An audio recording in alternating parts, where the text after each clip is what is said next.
You are listening to the Secret Police Podcast. Do you have a problem with authority? Because I do, and I'm on a mission to help us build a healthy skepticism towards those in power. My name is Jack, and I spend hours researching and engaging my morbid curiosity of dictatorships, and share with you the history and methods of the world's most brutal secret police forces. We look at how secret police enforce tyranny and strike fear in their people.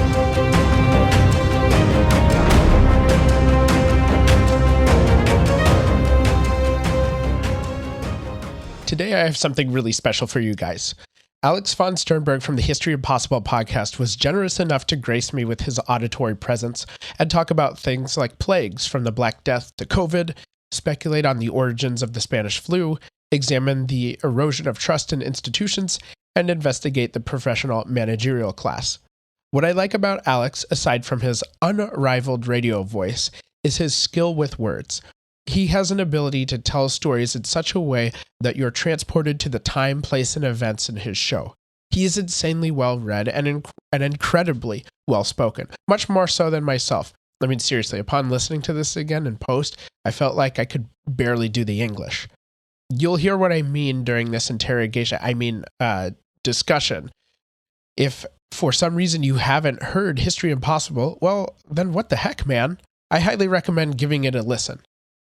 Also, this episode drops on the eve of the first birthday of Secret Police on April 1st, that fateful day back in 2022 when I launched the trailer and started this journey. Now, without further ado, here is Alex von Sternberg. When I first started podcasting, I started off with, I can't remember the model name, but it was a condenser mic like the Blue Yeti. And because I don't have a proper studio, I mean, I don't even have foam on my walls.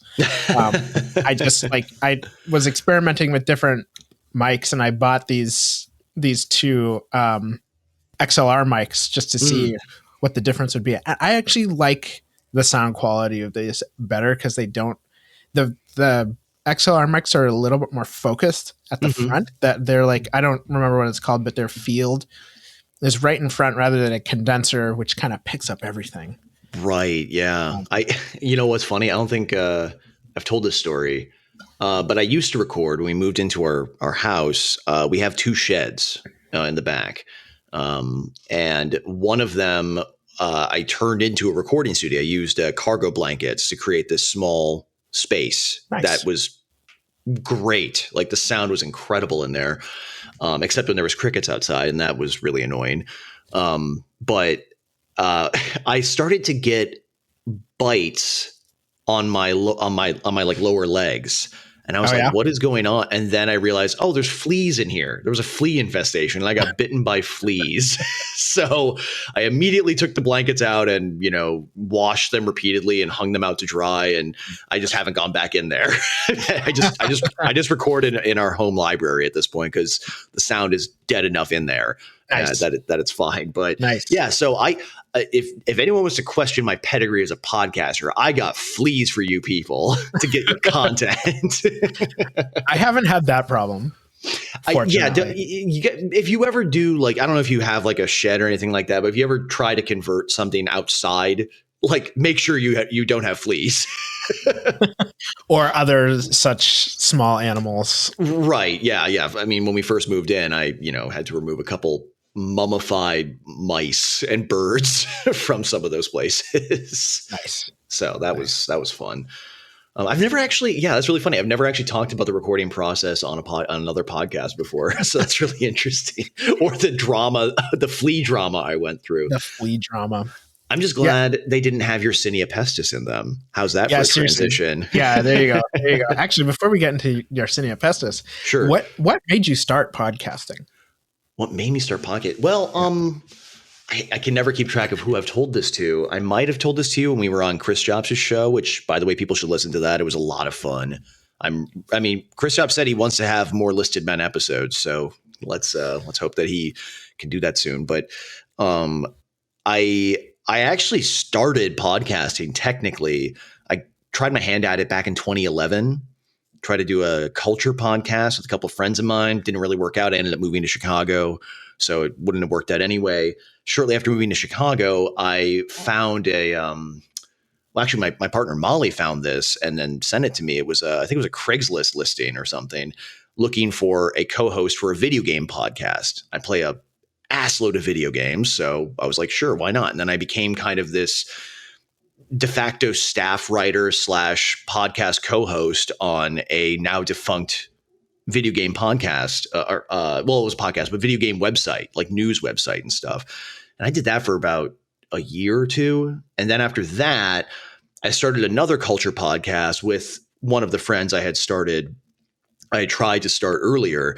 And that one lasted for a while, called I Just Don't See the Big Deal, and was just us mostly talking about various cultural things. It transitioned into a more strictly movies podcast, and then even more niche, it transitioned into like the extreme movie iceberg or the extreme movie challenge kind of things that are so popular nowadays. Like we were basically doing that. We did a whole episode about a Serbian film, which I don't recommend watching that movie. Okay. Let's just put it that way. I am glad I saw it because now I can say that with certainty, but it's about as vile. If you've never heard of it, feel free to look it up, but you'll come away being like, why would anyone make this movie, let alone watch it? Is it like terrible, or is it just super violent? No, like it's actually a relatively well-made movie. It's extraordinarily depraved and violent. Okay. And it's really unpleasant. And the thing is, there's a lot of really good unpleasant movies out there. We did an episode about what I call my favorite Holocaust film of all time, which feels so weird to say, even though I've said it many times, but this film called The Gray Zone, starring a lot of really famous people. Harvey Keitel plays a Nazi, which is great. Okay. David Arquette plays sort of the main character, the, I guess, avatar for the audience. And Steve Buscemi is in it. I love Steve Buscemi. Yeah, he's fantastic. I'm blanking on everybody else who's in it, but it's basically a dramatization of the camp uprising in Auschwitz in 1944 that was ultimately put down. And the reason why I love that movie so much, and I had a conversation with someone I know about this who's also a film nerd, and he was like, I don't understand why you love that movie so much. And I was just like, and he listed all these things about it. And I was just like, those are all very fair points, but I only love that movie as much as I do, not just because I like the aesthetic, but because, in my opinion, at least, it's one of the only honest Holocaust films. Before anyone thinks I'm about to become a fucking denier here, that's not what I'm saying. What I'm saying is it's honest in how bleak and upsetting the reality of the Holocaust actually was, the banality of evil in it, but it's also the depravity of the evil in it. And I feel like it's probably the only English language film I can think of, at least, that depicts the Holocaust in that way. And I think I think it's important for that reason alone. Now, I don't even know how I got on that tangent. Oh yeah, because I was talking about what podcasting I was doing before this. Yeah. Anyway, so that podcast ran its course. And I ultimately, and apparently that friendship also ran its course. That's, one of the casualties of COVID. And RIP. RIP. Yeah. Then after that ran its course, I started History Impossible technically I started working on History Impossible in early 2018. And I actually started by researching the Muslim Nazi series. Like I've been working on the Muslim Nazis for like 5 years at this point. And there's good reason for that too. As anybody who's ever studied Yugoslavia knows, it's like, that's the big hinge point for me right now. And it's taking fucking forever because sorry if you don't do swearing on the show, but I don't care. Okay, cool. But yeah, like I started researching that, and it's such a deep dive subject as it is. But then I met Daniele Bolelli of History on Fire fame, because he also lives in LA, and we hung out and chatted at Santa Monica College, where he works as a teacher. And he gave me the advice that I shouldn't start with a series. Like I shouldn't just go in with like a whole series, because it's just easier to do smaller scale stuff and do it quickly and get like your get your core audience that way with diverse subjects. So I reoriented. And then because I love to be an edgy boy, I started my podcast in January 2019 with an episode called The Original Donald Trump, where I basically laid out how Donald Trump is just yet another man in a line, a procession of populist demagogues that America has had for many, many years. And his closest analog, I stole this from the real historian, because I'm not a real historian, but I stole it from Neil Ferguson, who did this great talk in, I believe it was, was it early 2017 or late 2016? No, it was before the election, because he asked the audience how many of you are going to vote for Trump. And then anyway, he laid out what he called the 5 ingredients for a populist backlash, and then told the story of this Irish American demagogue named Dennis Kearney in California, whose antics literally led to the Chinese Exclusion Act, which kept Chinese people out of America for almost a century. Right. And it's a crazy story. And I really want to revisit that time period too. There's like, I talked about it briefly, but like I thought about it, especially in light of everybody always talking about how this election was stolen or that election was stolen. And I was just like, people really should learn more about the election of 1876, because that election came down to one electoral college vote, one. God. And then there was the great compromise that occurred from that arguably ended Reconstruction altogether and gave us Rutherford B. Hayes, as he was known to his detractors. And yeah, like that I really want to revisit that story specifically of that election. There's a book that it has such a great title called Fraud of the Century that I'm planning to read and one day go back to that. And I also really want to go back and talk about the Chinese immigrant experience in the 19th century, because that's also really just so fascinating to me. But anyway, so that's how I got into it. That's how I started. That's really cool. Thanks. Yeah, it's sort of a side note that the Chinese exclusion stuff, I sort of have a somewhat personal story about that too. No kidding. Just quickly, there was I'm not going to name names, but there was a girl in my hometown who was she was killed in a car accident, and basically what happened was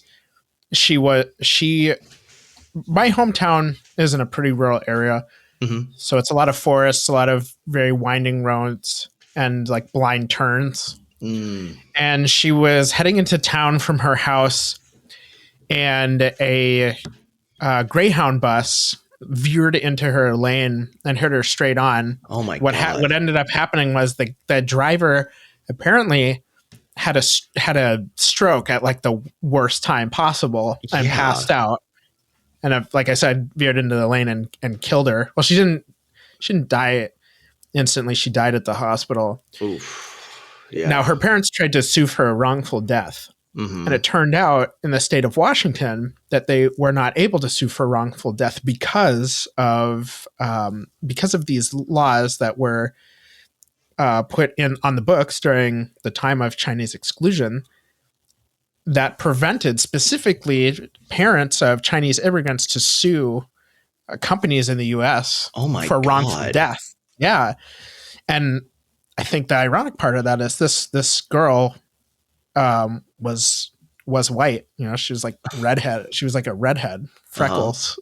You know, I mean, a white woman, not even the target demographic of those laws. So I just interesting kind of weird connection. That's wild, especially because like it's also ironic because it's Washington, you know, it's like, it's about as liberal a state as it gets, as one might assume, you know, and they haven't done away with probably the most racist legislation until at least the Japanese internment and Jim Crow laws, of course, too. Yeah. And that can't be, I found that really interesting because I guess her parents did manage to get some of that legislation changed, but I was, which is great. I mean, sure. I think that certainly needed to be fixed, but it's also kind of interesting that there wasn't any other wrongful death case in the last 100 years that could overturn that. Right. Well, and there's like a term when you were talking there, I was like remembering, I recently heard it mentioned, it's always like there's like a term for those kinds of laws that are still on the books but are never enforced because people just you only have so many hours in the day to look through, you know, how many laws a state has, right? And some of them are just like really weird and out there. And I forgot what they're called, but this is one of those times where it's like, okay, well, maybe we should actually be hiring more people to do that, to like look for these laws that actually do hurt people today. Yep. But at the same time, there's the famous, well, I don't know if it was famous, but my mother told me about it because she and my father lived in Kansas before they moved to Minnesota, where I was born. But she was telling me about how Kansas had a law. And as far as I know, they still do. They might not be there anymore, and it's probably not enforced. But you're not allowed to serve alcohol on planes when they fly over Kansas airspace. When they fly through Kansas airspace, I should say. Oh, man, I've heard that. I don't know if that's true or not. Anymore, at least. Because, yeah, it was a law. Just I don't know if it still is. I mean, I just would love the idea if it was still enforced, though. There used to be this YouTube video, and maybe it's still out there, of just like the top 10 dumbest laws. And there was one about like, you're not allowed to drive between North Dakota and Minnesota with a duck on your head. I mean, I don't know if that's. I've heard that too. Yeah.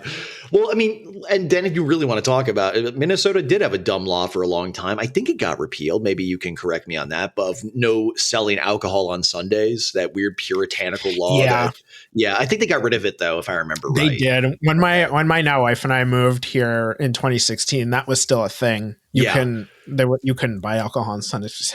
It's just so stupid to me. But also you have no idea how much my face lit up when I moved to Chicago and I went to Target for the first time and I was like, oh, you can buy booze at Target now. Hell yeah, you can.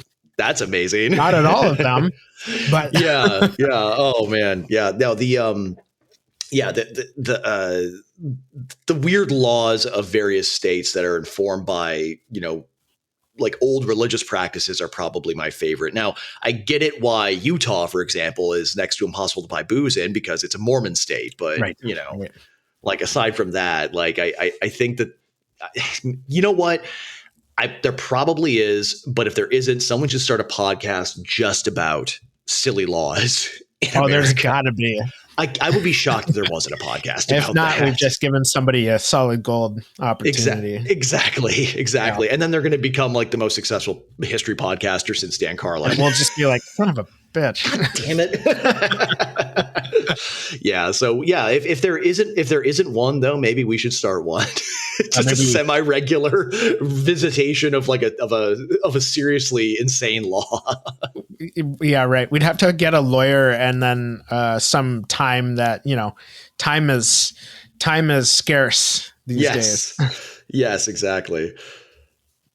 So when going back to your early building your own studio days, you said that you were being bit by fleas, and you said, "Thank God that none of them had Yersinia pestis." Tell us why you said that.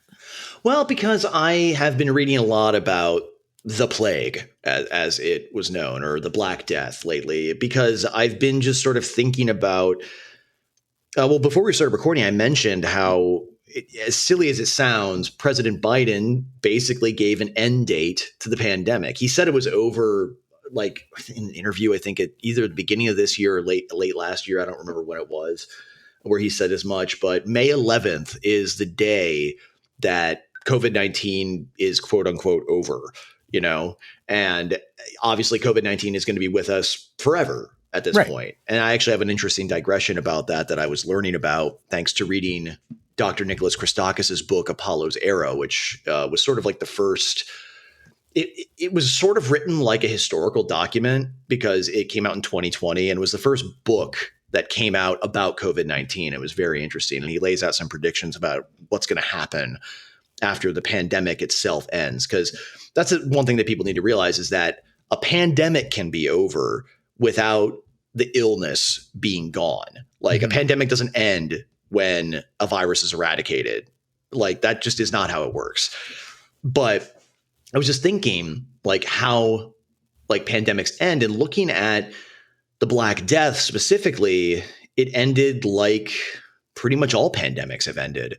I mean, it caused a lot more destruction than pretty much any other one. Though I think technically the Spanish flu did kill more people, but it was less of a proportion than the Black Death. The numbers of the Black Death are staggering. Like estimates range all the way up to 200 million dead people in Europe alone, which would be 60% of the population. That's crazy. It is crazy. I mean, you got to keep in mind too that the global population at that time, especially in Europe, was less than it is now. Oh, absolutely. Yeah. In Europe now, it's like 700 million. So it would be it would probably be, am I getting that number right? I think it's 700 million, but it would be much more. It would be like it would be around 400 million people would be dead in Europe alone.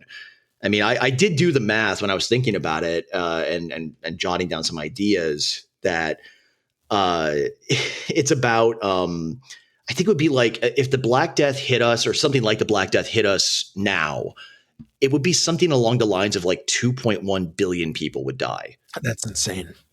I mean, those numbers, I mean, the quote unquote low end of 75 million is still a number that I can't even wrap my head around. It is that Stalin quote or the purported quote about the million deaths being a statistic. Yeah. I mean, you're talking about like sports stadiums upon sports stadiums full of people. Yeah. I mean, really, that's the best way I can think of that. Well, in a sense, that is like if we got hit with something like that, sports stadiums would probably have to be used as plague pits. Yeah, exactly. I'm not even trying to be funny, but it's darkly funny in a way. It's like if you get hit with a pandemic that bad, I mean, we really should count ourselves lucky that COVID-19 was what it was and not something like a civilization ending event. Right. Though it was civilization disrupting. And that's sort of the point that I was thinking about is like, okay, well, a natural disaster, especially a protracted one like a pandemic, it's a disruption. Even if not that many people in relative terms die, it's a massive disruption to everything that is part of our way of life. And the more interconnected life is, which it is now compared to, the Black Death, the disruption is going to be felt even more profoundly, especially when, states get involved. Yeah. During the Black Death, though, it's a mistake to think that 14th century Europe or the world in general was not globalized. It was very globalized. Mm-hmm. And that's why the Black Death spread from, it's sort of theorized to at least that version of the plague originated in the Tian Shan mountain region near Kyrgyzstan and China, like in that region over there. It's specifically, they've found plague bodies, like bodies that had, plague bacterium in them. They've in this place called Lake Issyk-Kul, and they were able to date it to around 1336, if memory serves. So we're pretty sure that's where the Black Death started. Wow. But, as people know, the plague has been with us for a very long time. The plague of Justinian, the 6th century, is another example of that. Though there was genetic analysis done in 2018, I think, and they found like genetic remnants of Yersinia pestis in, I believe, Sweden. And that dated to about 5,000 years ago. So we've been we've had the plague a lot. That stuff just, once it's here, it doesn't go away. It's a biological entity that isn't easily put to extinction. Yeah. Well, and the good news is that because it's bacterial, we have antibiotics. We can, the plague, though, here's the thing. If left untreated, it still kills you in like a day. Yeah. Like modern medicine will not save you if you don't get the treatment right away, if you somehow get plague. And they take it seriously. If you have the plague, it's treatable. And people may kind of laugh it off now, but it's still something that I think different hospital systems will take seriously and certainly put a patient into quarantine for, because they don't want it to spread. Absolutely. Yeah. I mean, there's funny enough, it's not funny. It's actually very disturbing, but thanks to a lot of overcrowding and filthy conditions and so forth, there at least has been fears of Black Death outbreaks here in LA on Skid Row. Like people do get plague every year, but Skid Row was particularly vulnerable to it. Apparently this is a story from a long time ago too. I think it was like 2015, 2016 or something, but yeah, that was back when like vaccination was like only controversial to wine moms in Orange County, So yeah, I mean, but with that said, that's the other big difference now compared to 14th century is vaccination. But the interesting thing about COVID-19 is that as time has gone on, it's starting to become clear that the new variants are more and more virulent, if I remember right, like Omicron, but less fatal. And that's pretty typical for a viral evolution. And that's because of a deadly virus isn't going to survive and reproduce if it kills its host. Right. Yeah. That's why it wants to be. I mean, I guess it's kind of funny to say it wants to be because it doesn't think that way. It's the natural selection to be. Yeah. Yeah. It needs to replicate itself and not kill the very machinery that it needs to perpetuate its existence. Sure. Yeah. And the funny thing is that that's like, even though I think when someone who is particularly, we can call them plague fearful, if you will, they like when they hear more virulent, that's all they hear. They don't hear less deadly because they're just thinking, well, what if it's, it doesn't matter if it's less deadly. What if it kills me or kills my loved one? And I understand that fear. But what they need to understand is that no, when it really is less deadly because it does not behoove viral evolution to kill its host, like you just said. Yeah. And Dr. Christakis in his book said something which I am shocked he didn't get quote unquote canceled for. I mean, and he's like, he's all about, well, maybe not masking anymore now that the research has come out about that, but he's all for vaccination and all that stuff. I mean, he's very much a public health. He's a public health guy. Like that's his job. Yeah. He's a Yale professor, I believe, of public health, but he was talking about how there was evidence, which I did not know about this. And I think the evidence was found in, oh boy, was it 2018, 2019? Doesn't really matter. The point is there was some analysis conducted on the 1889 so-called Russian flu, which like it's harder to do that than it is, say, to study the H1N1 influenza A virus that created the Spanish flu, because, we were able to extract it. The 1889 flu, the Russian flu, was harder to get. I don't think they were able to actually get no, they did. They did do a genetic analysis of it, so they got a hold of it. But the point is, what they're starting to see is that this virus might have actually been a coronavirus similar to COVID-19, because there's a lot of crossover of different like aspects of it. In fact, I actually have the information pulled up right here. Does it share very similar genes? I'm trying to remember. Let's see. No. Okay, so I got it here. I'll just read you this quote from this study that was that pulled this data together from this guy named Patrick Birch, who published a study on the National Institutes of Health website. This section I pulled from says, it is known that the second half of the 19th century was marked by concerted expansion of the live cattle trade, which was greatly facilitated by railways. By comparing the waves of flu pandemics, the evolution of the Russian pandemic was not similar to the seasonality of the flu pandemics of 1918, 1957, and 1968. Recently, an attempt was made to predict the uncertain evolution of the COVID-19 pandemic using modeling based on the epidemiology of seasonal coronaviruses HCOV OC43 and HCOV HKU1. While the R0 transmission rate was shown to be 2.2 during winter and 1.3 during summer, the emergence of highly contagious mutants of SARS-CoV-2 call these data into question.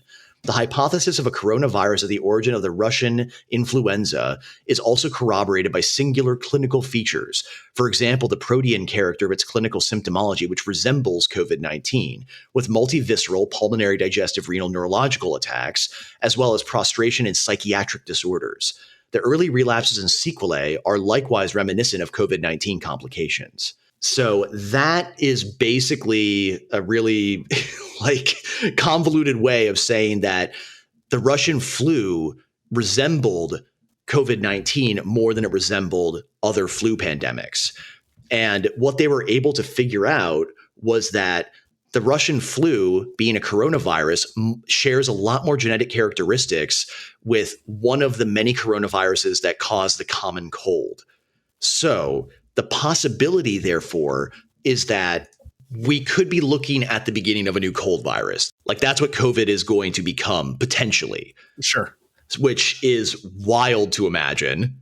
First of all, it is, but it's interesting too, because there are people out there that have had COVID that have these very bizarre lingering symptoms. Yeah, long COVID, quote unquote. Yeah, and it's like, I think it's what's interesting are the young people, particularly people in their 20s who have had the virus, but then they're having like issues with their heart, like myocarditis and whatnot. Yeah, and I know of one person. I don't know them personally, but I know of somebody who is having issues with like their pulse being really rapid. That wasn't a thing for them before they had COVID.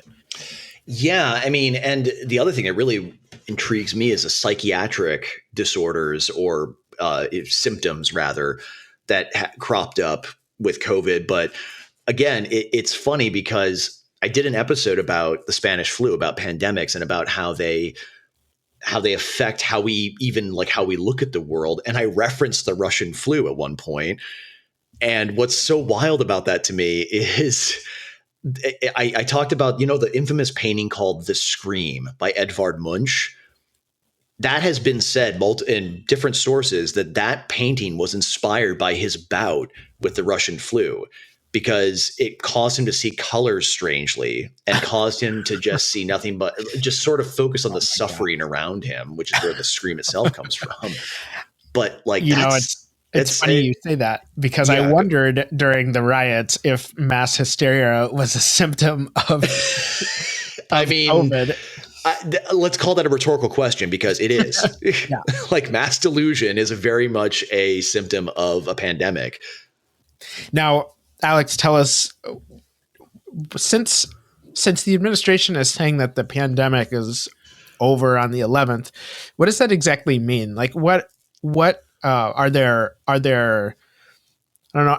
I don't want to say trigger laws, but are there certain provisions that are supposed to go in effect, or certain things that are supposed to stop on the 11th? It's about, as I understand it, the May 11th date is when basically COVID aid comes to an end from the government. Okay. Now, how about recommendations about masking? That I haven't looked into.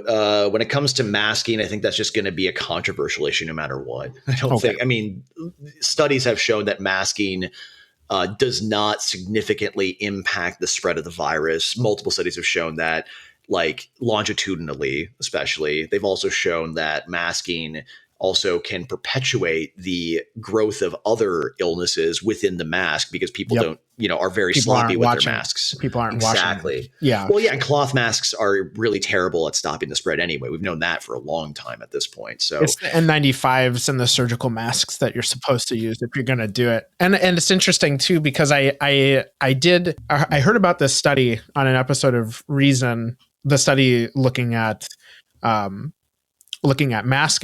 Mm-hmm. And their conclusions were basically that that masking doesn't really help to stop the spread of COVID-19. Mm-hmm. And I think Greg Zink on the Smoke Filled Rooms podcast, which you should definitely check out if you haven't. People definitely should. He's put some good stuff out there. I had him on to talk about Marilyn Monroe recently, which was very fun. Episode. Thank you. His series of Marilyn Monroe's mysterious circumstances of her death is very wild. And anything that even though I've softened on my assessment of JFK as a president over the years, anything that makes his family look like the psychopaths that they are just puts a smile on my face. So anyway. With masking, what's interesting is, and the question that I haven't heard posed in discussions about masks when it comes to COVID is, does that mean that you would be okay with your surgeon not wearing a mask if you were being cut open? Yeah, the visceral reaction in my stomach, this is so interesting, is to go, good God, no. Put that mask on. That would be mine too, to be honest. Right, but that's the thing is let's defer to doctors on this. Obviously, I actually do have a doctor friend whose wife is a surgeon. They're both doctors, but I should ask her if if the procedure for sanitization is more just better safe than sorry before surgery, rather than this provably helps. Because at the same time, with all of those precautions, taken in surgery, people get shit sewn into them constantly. Things fall into them, which is so disturbing. But the important distinction, I think, with surgery, which is why I think, at least me saying this without having any actual data, is the distinction between wearing masks in a surgery setting and not just out in public, is the fact that your main defense, your skin, is open. Mm-hmm. It's just your innards, and you are probably more prone to infection in that way with somebody not wearing a mask than if you're just out on public transport. Right. Yeah. I mean, and I think that I see the distinction there. Like, again, I think that it is different, but it also it's a very good rhetorical question, I think. Well, it's not a rhetorical question, but a question to provoke a conversation about that kind of stuff. But because I think the big casualty of COVID-19 wasn't the 6 odd million dead people, though they obviously were. And I only, thankfully, but also tragically, only know one person who lost a family member to COVID. Well, my wife's stepmom actually passed from COVID. Oh, geez, I'm sorry. And full disclosure, like whoever's listening, make of this what you will. She wasn't vaccinated. However, it's quite possible that she may have had some undiagnosed comorbidity. That being said, too, my what is it called? Father-in-law. There we go. He's also not vaccinated. He still isn't vaccinated, and he did get it the same time that she did. But for him, it was just a mild cold, and obviously for her, that's the bedevilry. I've always wanted to say that the bedevilry of disease in general, but of COVID-19 in particular. That, I mean, maybe there is more data on why that happens. I mean, I'm still convinced, Molly, my partner, and I are still convinced that we had COVID in January 2020 because her father came and visited from China after being in the hospital for a quote unquote lung thing in late 2019. Yeah. Like, I wonder what that is. And I wonder why. It's just, that's our conspiracy theory. I feel very reassured if some doctor showed an x-ray of my lungs and was like, oh, over here, you got a lung thing. Yeah. Yes. I'm sorry, where'd you go to medical school? It's like, oh man, you're supposed to go to medical school? Yeah. Well, I got to say, like, I mean, if we did have COVID, because we did get sick after he visited, and it was a very strange kind of cold where it just knocked us on our ass for like 2 days. And we felt like shit. And then we just got better. I've never had a cold like that in my life. And I've had a lot of colds. Yeah. So it's possible. I don't know. I mean, I think at this point, I don't even know if an antibody test would prove anything, but it also was very strange that I went to Vegas last year, almost a year ago exactly, in 2022. And as you probably can guess, Vegas is probably the least concerned about COVID spread out of any city in, the Western region. Right. I mean, Florida may be up there, but maybe. Yeah. But I was in Vegas and I was like, I remember saying before I left, I was like, this is going to be where I get COVID, because I was just going all over the place with my friends. We were drinking a lot. Obviously we were harming our immune systems in so many words, licking floors, doorknobs. Yeah. Totally licking everything. I mean, I will say that one thing that, even though I think it's also been called into question, but the one thing that I've been doing a lot more because of COVID is I wash my hands a lot more than I used to. So that's probably a good thing. But the thing is, I was unmasked the entire time. Nobody else was masked. I saw people wearing unvaccinated and proud of it t-shirts in Vegas, and I was standing near them, and I didn't get sick. What's the pride stuff that bothers me about that? I don't care like what you want to do, but like advertising it. It's sort of like this. There's the political pride in vaccination status one way or the other, because it exists in both directions, is disgusting to me.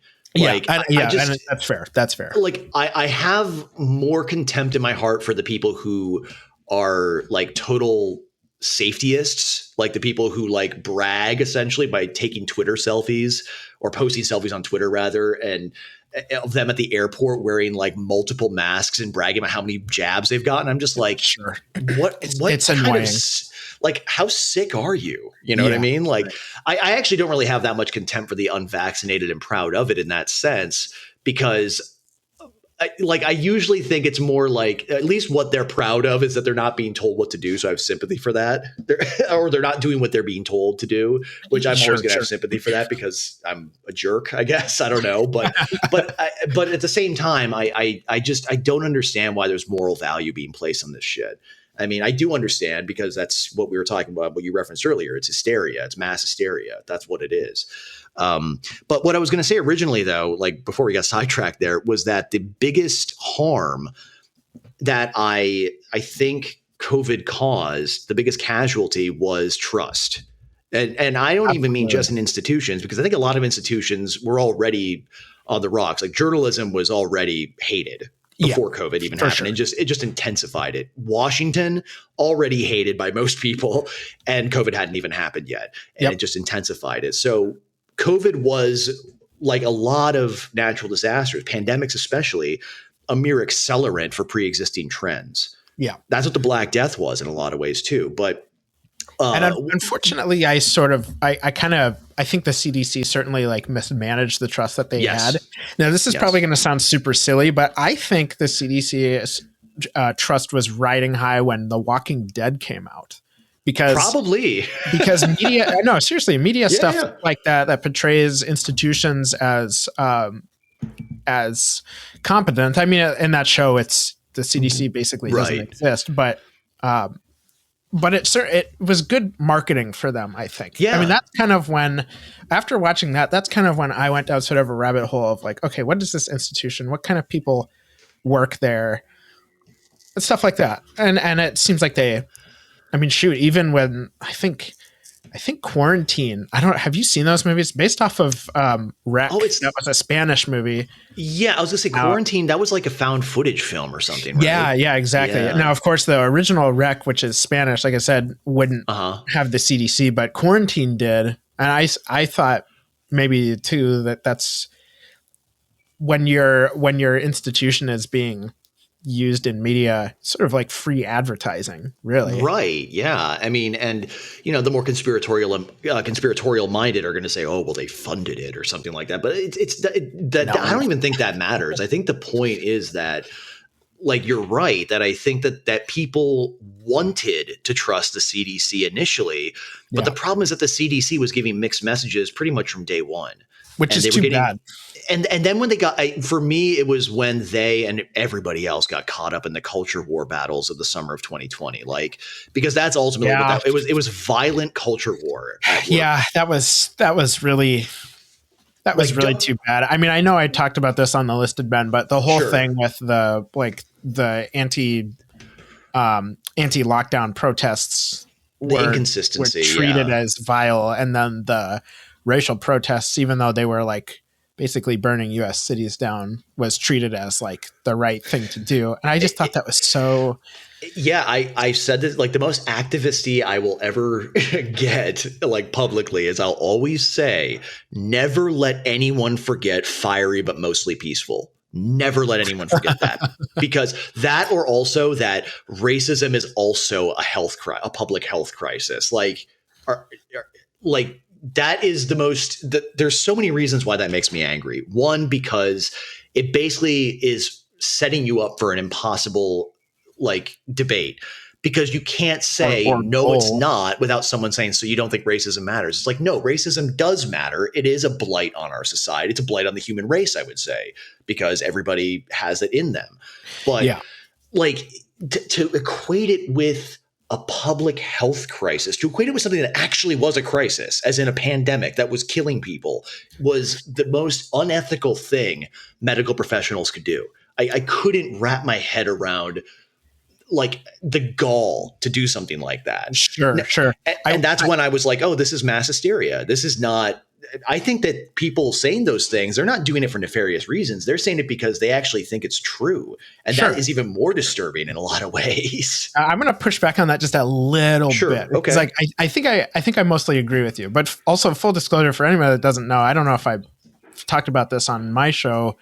I am currently in a Masters of Public Health program. Okay, cool. So I can say that, like, yes, like, in the classroom, it is taught, at least at my institution, that that racism is a public health crisis. And I think there are some different ways you could sort of look at that. Sure. And one way you could look at that is in North Minneapolis, which, if you're not familiar, North Minneapolis is one of those areas that's just, like, been for decades just perpetually downtrodden. Like, it's just, it's compared to South Minneapolis, it's like distinctly being from more, Minneapolis, like, that's been the trend, like, it's for as a long rough as I can area. remember. Yeah. But, well, technically, I was born and raised in Minneapolis during when it was the era where it was called Murderapolis, so it was kind of all over the place. But Sure. I mean, South Minneapolis gradually became more and more gentrified as time went on, and really the only time that that reversed was during the summer of 2020. Right. Because for listeners who don't know of your show, my mom still lives in a house that I grew up in, and that was only 5 blocks from where George Floyd was murdered. So, oh my gosh, yeah, I used to my old babysitter way back in the day. She passed from leukemia. Oh no! But she was her house was like maybe a block from there, which is on Chicago. What is it? Chicago and 3rd, I think. Chicago and 3rd. Oh, yes. I know exactly. That's near the freeway. Yeah. That's very close. Now, so anyway, Minneapolis, or North Minneapolis, is a pretty just like an area that struggles economically, socioeconomically, and it is generally more of a black neighborhood, or more of a minority neighborhood. And so I think where the public health aspect comes in is North Minneapolis at one point, I don't know if this is still true, but those neighborhoods in North Minneapolis did tend to still have houses that had construction with lead paint and lead pipes. Yeah.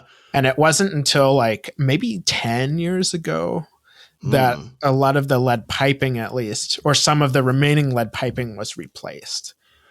Whereas I would imagine there's like probably asbestos problems too in a lot of these properties. Yeah. Whereas in other areas that I guess you could say are more predominantly white, they didn't have the problem. Now, make of that like what you will. I'm not here to say that that's right. This intersection of racism and public health, but it's just one thing that I've come away with from the program is that statistically, some of these ailments, or just these, like I described with pipes, some of these like leftover remnants from the past do tend to affect these sort of minority areas more. And now you could say that's probably more of an issue with income, which it probably is. I think class is more of an issue than race, really. Absolutely. No, I mean, when you get a couple beers in me, I'm going to start sounding like an actual socialist in a lot of cases. Oh, I've already had one beer. I'm drinking this drive-through red. That sounds like, God, I miss beer in Minneapolis. Oh, man. California's not that bad. I mean, especially if you go down to San Diego, but Minneapolis beer. Oh, man. I wish we could get it here. You got to come and visit. And if you do, we'll go to one of the breweries. I mean, I'm partial to Surly. I've always been partial to Surly. I've been partial to Surly since they were just run out of a garage in Brooklyn Center. Unfortunately, I think that main like Surly campus over by the University of Minnesota, I think they closed. It might be reopened, but. Well, we went there last summer when we were visiting. So never mind. What I just said is not true. Okay, I don't know. I mean, because they also have some of the most incredible like music shows. Like I was shocked looking at the lineup they had last summer. They had like the National was playing at one point. It was just it was wild. But anyway, I will defer to you obviously if you're in the public health program. But I think that the reason why I take issue, the real reason why I took issue with it, as I kind of laid out, was because we were in the middle of a public health crisis, like involving a pandemic that we didn't fully understand yet. And I felt that was kind of like it just felt like such a separate conversation that they were trying to fold into the conversation. And by doing so, they just kind of, it just kind of broke my brain, honestly, when that happened. I think they were taking the opportunity of just sort of like the response to George Floyd, to show, or to, I don't want to say market, but to label racism as a public health crisis in that time. I mean, they didn't do that with Philando Castile, and they didn't really do that with anybody. With anybody previous. Anybody. Yeah. I mean, Yeah, they definitely didn't do it with Tony Timpa in 2016, the white guy who was killed the exact same way George Floyd was. Yeah. That's a cheap shot. I'll own up to that being a cheap shot. I just saw this. I just saw this thing on Reddit too. I don't know. There's some stuff on there that like I wish. Well, actually, I don't because I don't like the national news. But there's some stuff on there that I'm sometimes surprised doesn't make the national news. But one thing I saw on there the other day was a arrest of a guy at a gas station, and they had him on the ground next to one of the pumps, and the cops were tasing him. But they ignited some fuel on the ground, and the guy It's not funny. But the guy caught on fire. No, they put him out. I mean, I think he was fine, but it's just like that's not funny. But I'm laughing. I'm sorry. that's terrible. I know that's terrible. It is terrible. It is actually terrible. Yes. We do not condone lighting people on fire. Unless they're gratified. Oh Lord! Wait. So this, but this was just like I almost said happy accident. It was a horrible accident. They didn't intend it. See again, I hear that, and you know what I see? I don't see a bunch of KKK members dressed up as police. I see police being fucking stupid. Yeah, me too. Like, the KKK. Like, that's the big issue for me. was really weird to me. Also, it felt like that history was probably being stretched a little bit. I mean, honestly, that's probably something I haven't decided yet if I'm going to do the Klan as a secret police because they don't they don't really answer to a governing body, except there were some members of the KKK connected to Congress, I believe. In Mississippi, specifically, there was some.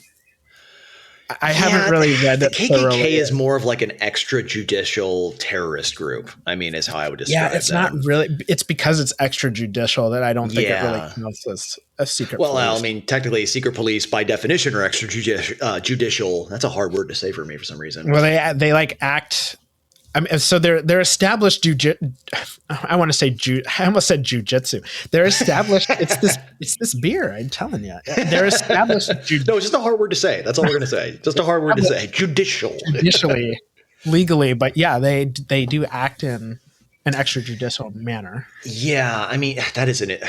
Well, now I think you should do it because that just sounds like such an interesting angle to take on the KKK that they would look at things like that. You could look at them as a secret police force for more racist members of the elite, you could say, like a decentralized, well, they aren't decentralized, but like the power structures that benefit from the KKK's actions were much more diffuse than a government, for example. But yeah, but the thing is, though, a lot of even racists like Woodrow Wilson, for example, which my friend CJ Kilmer just dropped an incredible 5.5-hour episode in his Wilson series, his DHP Villains Woodrow Wilson series, that talks about Wilson and how much of a fucking racist he was. and even by the standards of the time that he was living in a lot of ways, but even he did not like the KKK. He thought that he was all about like law and order and that kind of stuff. And that's usually like, I think that's probably a more common sentiment among racists from 100 years ago. They just didn't like I'm trying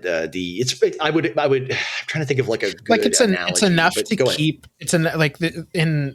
maybe back in the day, like racist elites were of the thought that it's enough to keep certain groups like out of our clubs and institutions, but it's too far for us to like actively go out there and like hunt them down and like string them up from trees. Cause that's just not, it's bad. It's bad optics. Bad optics. I mean, it's just like I honestly like. I think even if you're, I don't know. You know what? Never mind.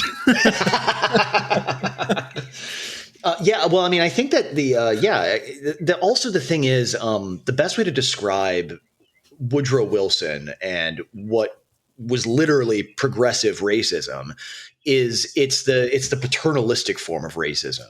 The kind that I think is really the main kind that persists to this day, the paternalistic kind, where it doesn't really look at people of color as human beings. It looks at them as representatives and avatars of and a group. Yeah. Of a group, exactly. Like, yes, I have Jewish heritage. How could I possibly represent the very wide variety of like Jewish opinions, for lack of a better term? It reminds me of that line from South Park where Butters said, "That's how the world works now. You get blamed for something the group did, even if you didn't do nothing." Yeah. I got to go back and watch more South Park. I never get sick of that show. But they got sued by, or I think maybe the suit dropped, but they were going to be sued by Meghan Merkel and Prince Harry. They really tried to sue. I'm not even touching that. That just makes me hate them even more than I already do. It's kind of funny because like they've gotten death threats from like terrorist groups. So the Muhammad debacle. Yeah. Yeah. I remember that episode. It aired on like Easter weekend. Yeah. Oh my God. Yeah. That, I can't, well, I'm not shocked at all that narcissistic power couple wanted to sue them. Like, Jesus. Anyway, but yeah, my point is just that like, there's no way someone can possibly represent a group, even if especially I would say if they claim to. Like, those are the people that they're just obvious narcissists to me. Now, thankfully that's not really in vogue to do that. At least I don't think so, but no one really does anything to stop that notion from being believed. That just because Ibram X. Kendi writes a completely psychotic book with psychotic recommendations for how to solve racism, like people are we're looking at him as like this sort of like this guru. I mean, he actually has been sort of put in the guru box, even almost to an official capacity. There was a great podcast series by Helen Lewis of The Atlantic called, I think it's just called The New Gurus. And she talked to Ibram Kendi about that status. And it's something he claims he's uncomfortable with. And I'm inclined to believe him. He probably didn't think it was going to be like that. He just wanted to get paid for writing, a low resolution book that gets people talking or something. But the point is that he doesn't really do much to stop people from treating him like a guru, like a representative, when he's one of those defund the police type people. And then even when like polls from Gallup come out that show the vast majority of Black Americans want either the same amount of police or more police, Like the only critical takeaway I can get from that is, okay, if push came to shove, it's more about we want better police. And that is like all that needed to be said. But that's just not what the narrative was allowed to be, because that's too boring. It's capitalizing on an anger and a zeitgeist that's out there now amongst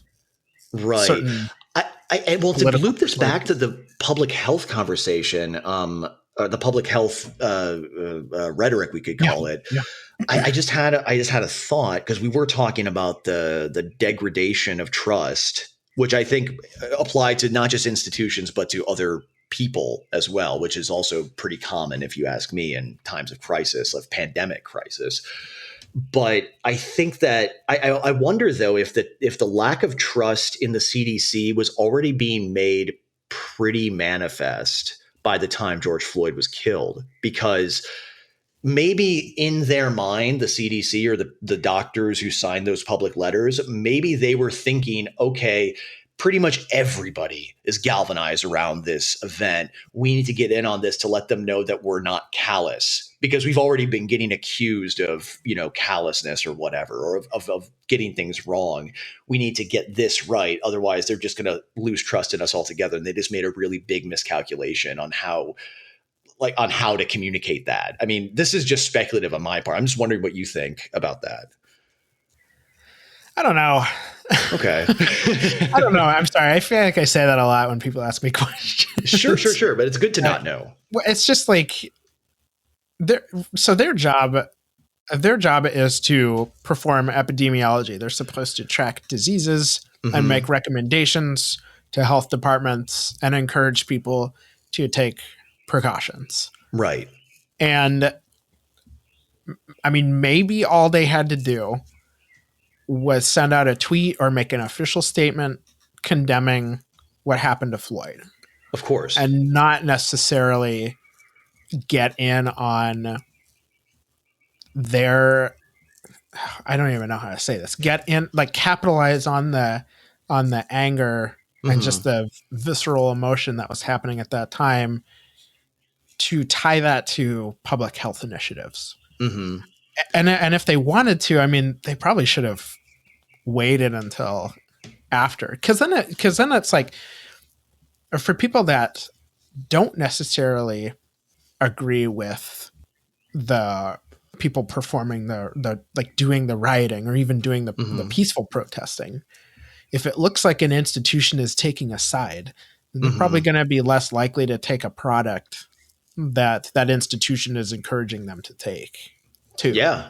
If you want to tie that to vaccine hesitancy, I really don't know. I mean, we would be, that's a multivariate analysis right there. That'd be really hard to distinguish. And also, I'll be perfectly honest. This could just be a me problem. Like, that was the moment that broke me. I might just be alone on that, honestly. I think that there were people probably who were already hesitant, like plenty of people who were already hesitant to trust any government institution.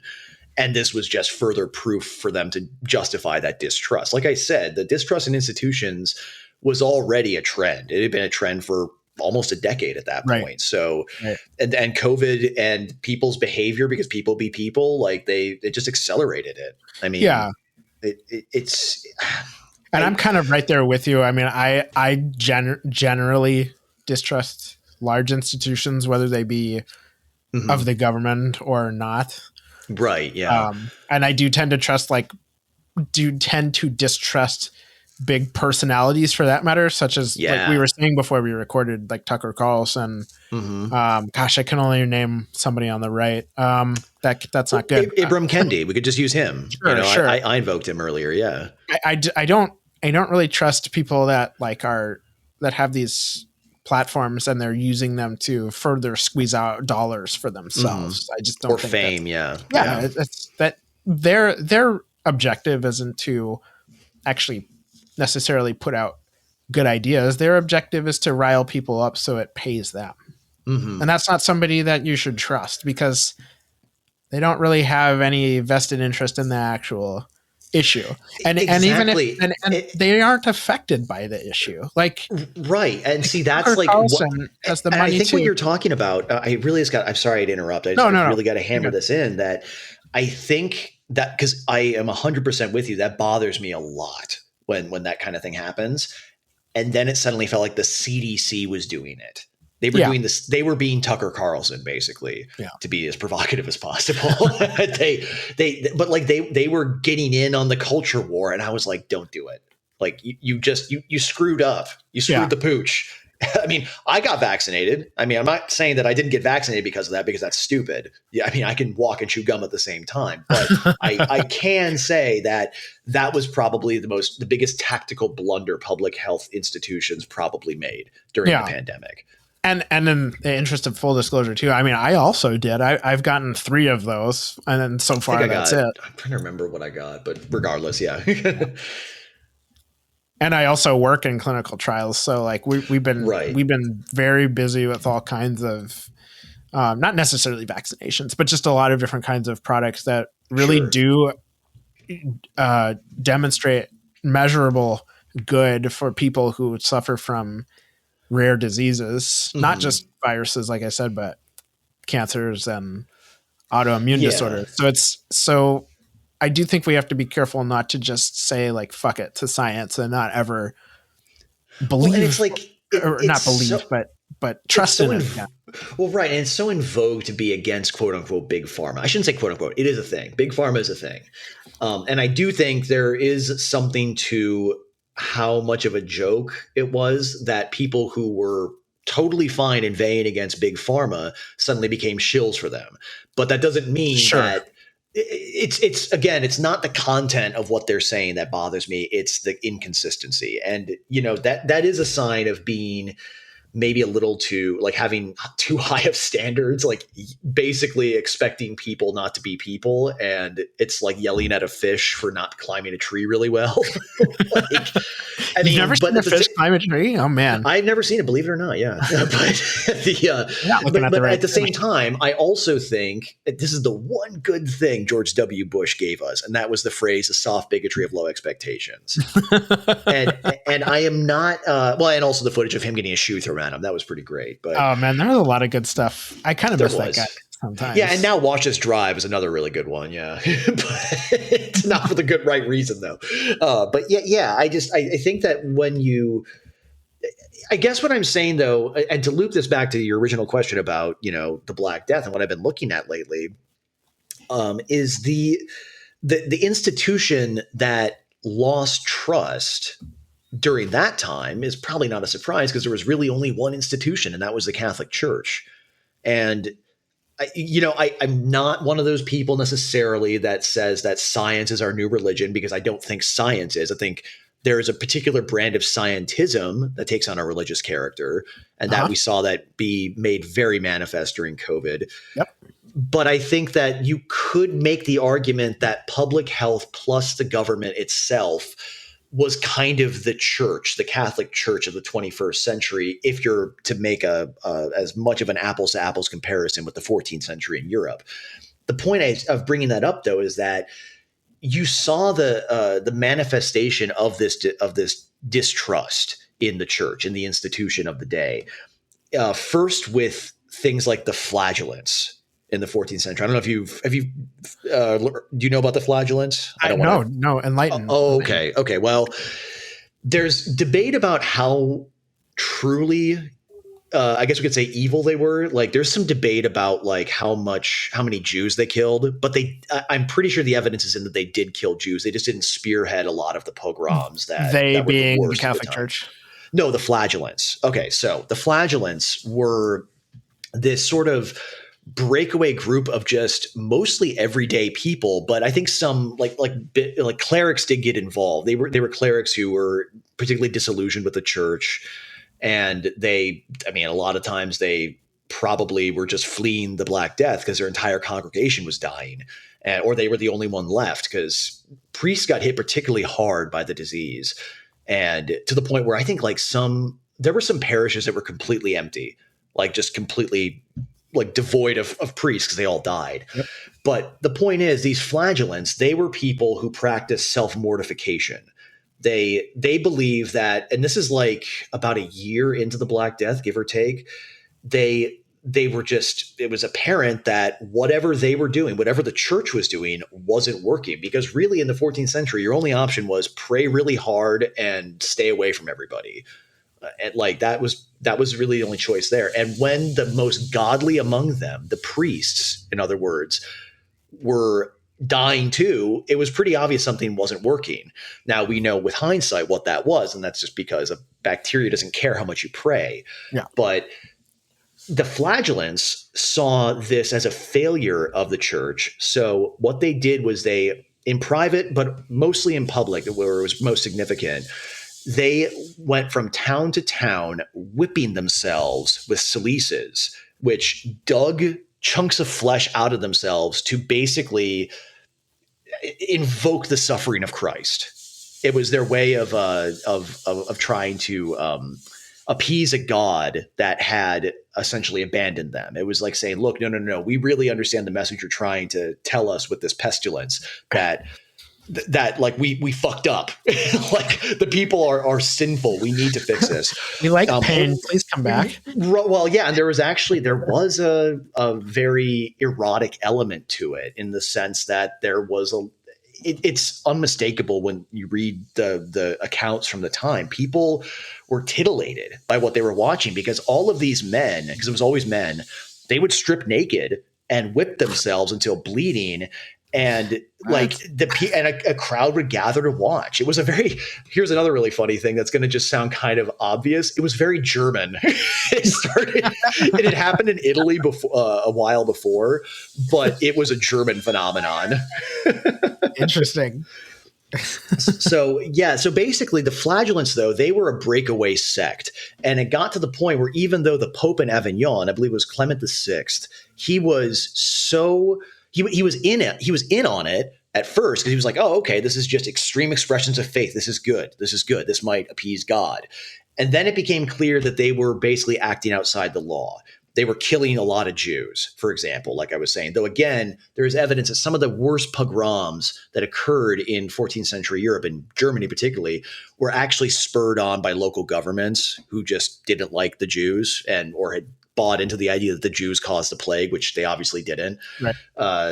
But regardless, the Pope ended up just being so angry that he denounced the flagellants for what they were doing, and they basically faded into the background. And flagellantism still exists today. Like, people do it in the Philippines and in Spain in particular. Not as extreme as they did during the Black Death, but it's still a practice, done today. But regardless, the flagellants disappeared, and then the Black Death continued afterward. And then by the time the plague was over, like essentially over, it was sort of like you couldn't put the genie back in the bottle because the papacy had been revealed to be ineffective at doing anything except stopping people from expressing their faith in a personalized way. And while it's a mistake to look at the Black Death as the cause of the Reformation and everything, all the chaos that came out of that, it's also a mistake to think that it didn't set the groundwork for it. Sure. So basically what I'm saying is we should probably buckle up because, and we might not even witness like the consequences of COVID-19's disruption, the social consequences for years. Really, we might not even be alive, man. I mean, if we're old, we'll have to reconvene to do a special podcast and be like, "See, I told you so," or I could just be like, "I was wrong. Everything's fine." I don't know. Point is, though, when you have a disruption of public trust in your biggest institutions at that level, that fundamentally, like you are really, you're looking down the barrel of a very uncertain future. And we don't know what that's going to do. Maybe nothing will happen. Maybe we are a stable enough society that it won't be an issue, but I just don't see it. I see see severe problems for our institutions going forward.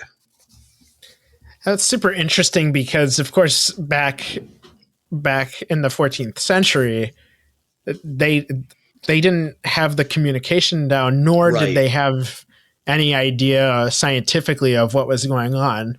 Mm-hmm. This might be super obvious, but of course now we only have one of those things. We know exactly what a virus is, how it behaves. I mean, shoot, we can even quickly get its genomic sequence, and we can even treat it or even vaccinate against it. But we just cannot. COVID was it was sequenced very early, the 12th day into the it was sequenced the next day. Well, no, basically. I mean, I think I've researched this before. Sure. It was sequenced at first by I want to be more specific than saying the Chinese, but I cannot think of it. I believe it was a Chinese scientist who sequenced it. Yeah, I think didn't he die of COVID too? It was so you're probably thinking of Dr. Li. I can't say his name. Wei Liang.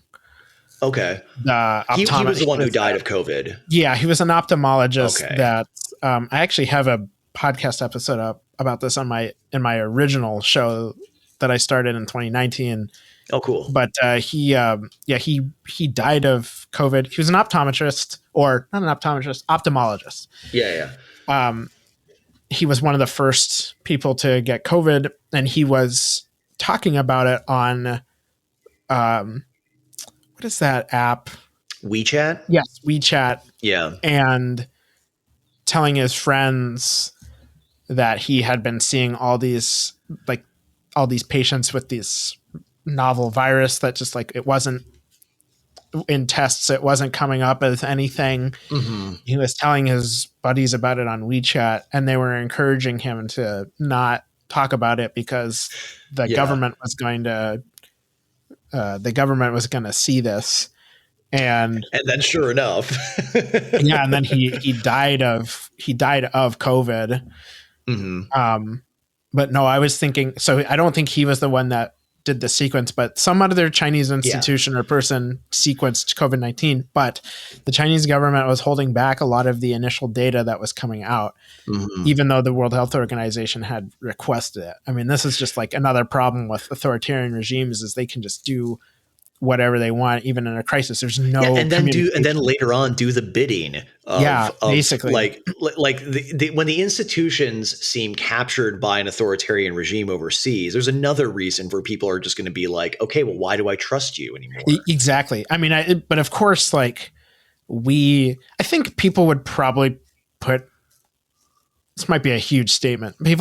Americans would probably put more trust in the CDC than they would in the Chinese Communist Party. I don't know if that's a controversial thing to say. I don't think it is. I don't think it. I mean, there might be a couple tankies out there who disagree with you, even though they're completely wrong, because China is not a communist country. They had like a spasm of communism for like a couple decades. Now it's basically ethno-fascism over there.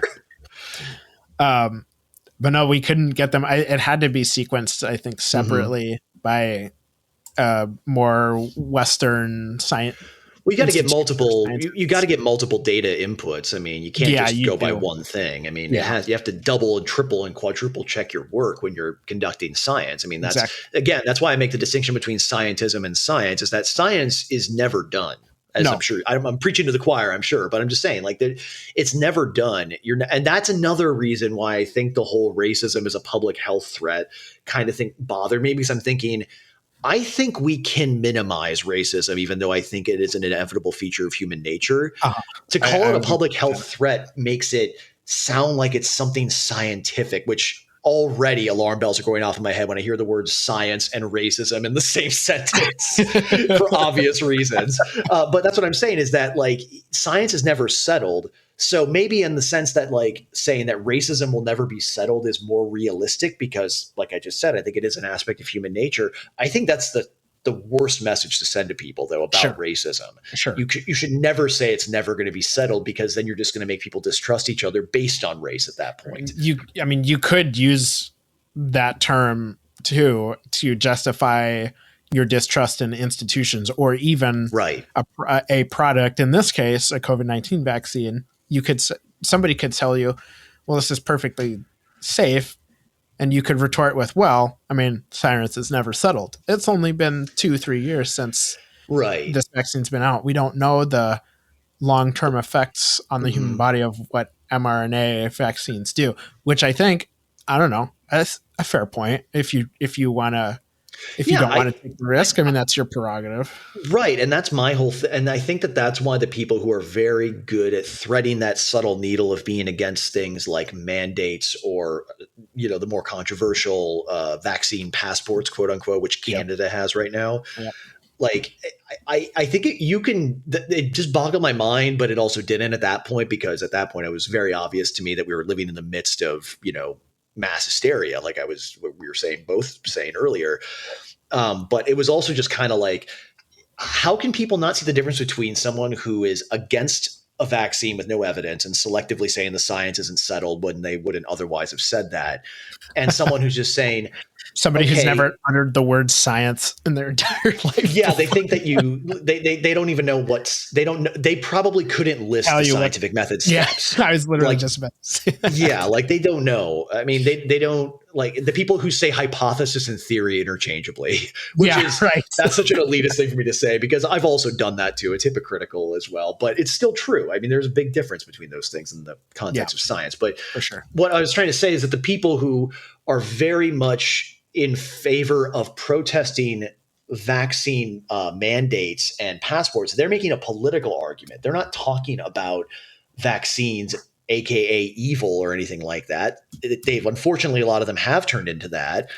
But I think there's nothing wrong with politically protesting or ideologically protesting against measures by a government that, even if they're in the interest of public health, are basically authoritarianism. Like I think that there is a very big distinction between protesting those two things. And again, unfortunately, they got conflated by the people who didn't want to listen to them. And then a lot of the people who were against the mandates have just kind of become outright anti-vaxxers as well, because they're just like, fine, screw it. I'll just be an anti-vaxxer in general because it's easier to communicate my distrust in the institution.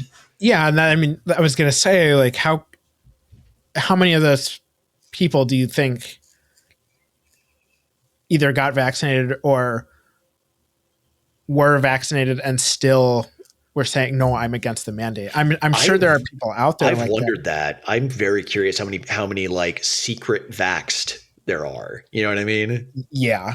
I bet there's a few. I bet there are some of the most vociferous voices out there are probably secretly vaccinated. I don't doubt it. Honestly, Yeah. If you can think of it, it exists. Yeah. it's rule 34 of politics. Well, it's not quite like that, but yeah, maybe not, but it's more like some I don't know, man. I've talked to Christophs about this, but I wouldn't have, I think that does kind of apply, especially when you start looking at people like Alexander Dugin. It's like, if you can think of national Bolshevism as an idea, just as a lark, but then you find out it's actually a thing and their flag is a Nazi flag, but with this hammer and sickle in the middle of it. It's like anything is possible when you learn about national Bolshevism. Those Twitter, not just Twitter, but those like intersections of ideology that I would never have thought existed are so mind-boggling to me. Like I had somebody, I don't remember who, I wouldn't even tell you if I could, just to keep them anonymous, but I had somebody like a post of mine on Twitter, and like, I'm always curious about people's accounts.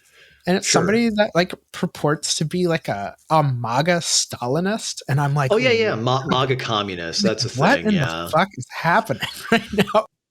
Well, the thing is, there is one guy that I can cite who kind of helped coin the MAGA communist term, and I think I referenced him in our talk with Chris Jobs. It's this guy Jackson Hinkle, who is ostensibly a communist, but he supports like MAGA Americans because he's trying to make a class argument. The thing is, though, if you look at his social media and actually look at what he's saying, or listen to his debates with figures like Destiny, the streamer, it's pretty clear the guy is just a garden variety traditionalist conservative. He's not a communist at all.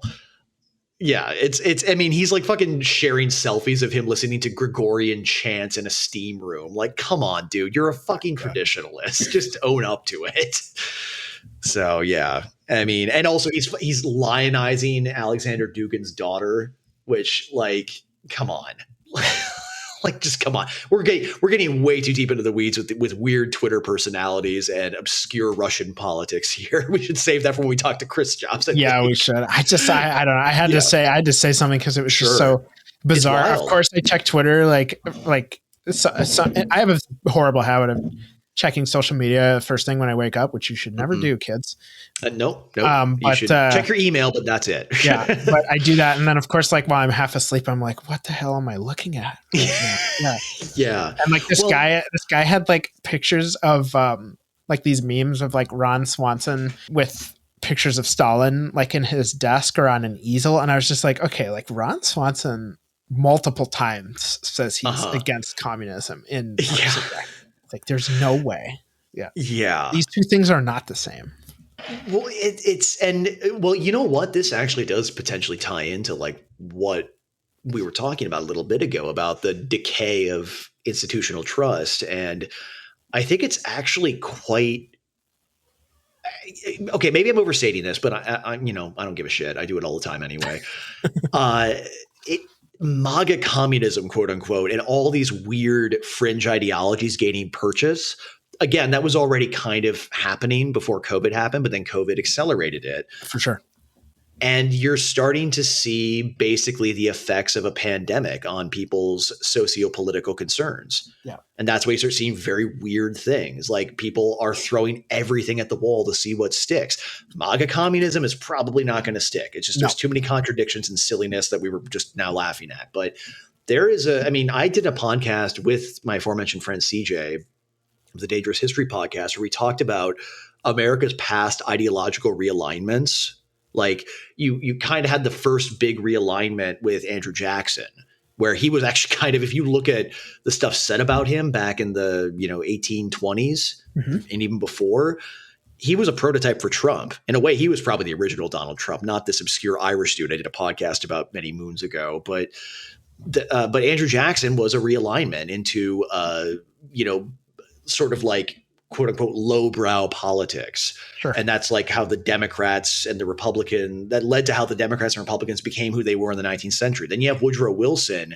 basically realigning Democrats into the progressive quote unquote monster of that exists to this day in a lot of ways. A lot of Wilson's vibe, to use like a vague term, but also a lot of his concerns, they like on the broadest sense are basically have held steady for over 100 years at this point.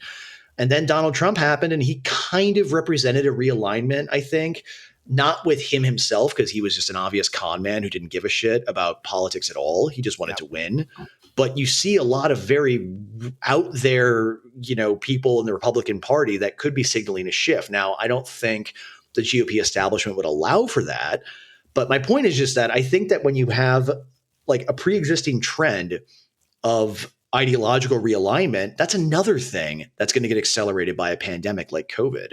So again, like the institutional trust thing is a part that I just kind of cringe thinking about what that's going to result in, because it probably will be a bunch of quote unquote alternative institutions that come out of that. And that could be a good thing. It's never bad to have more voices at the table, but it depends on how they're formed.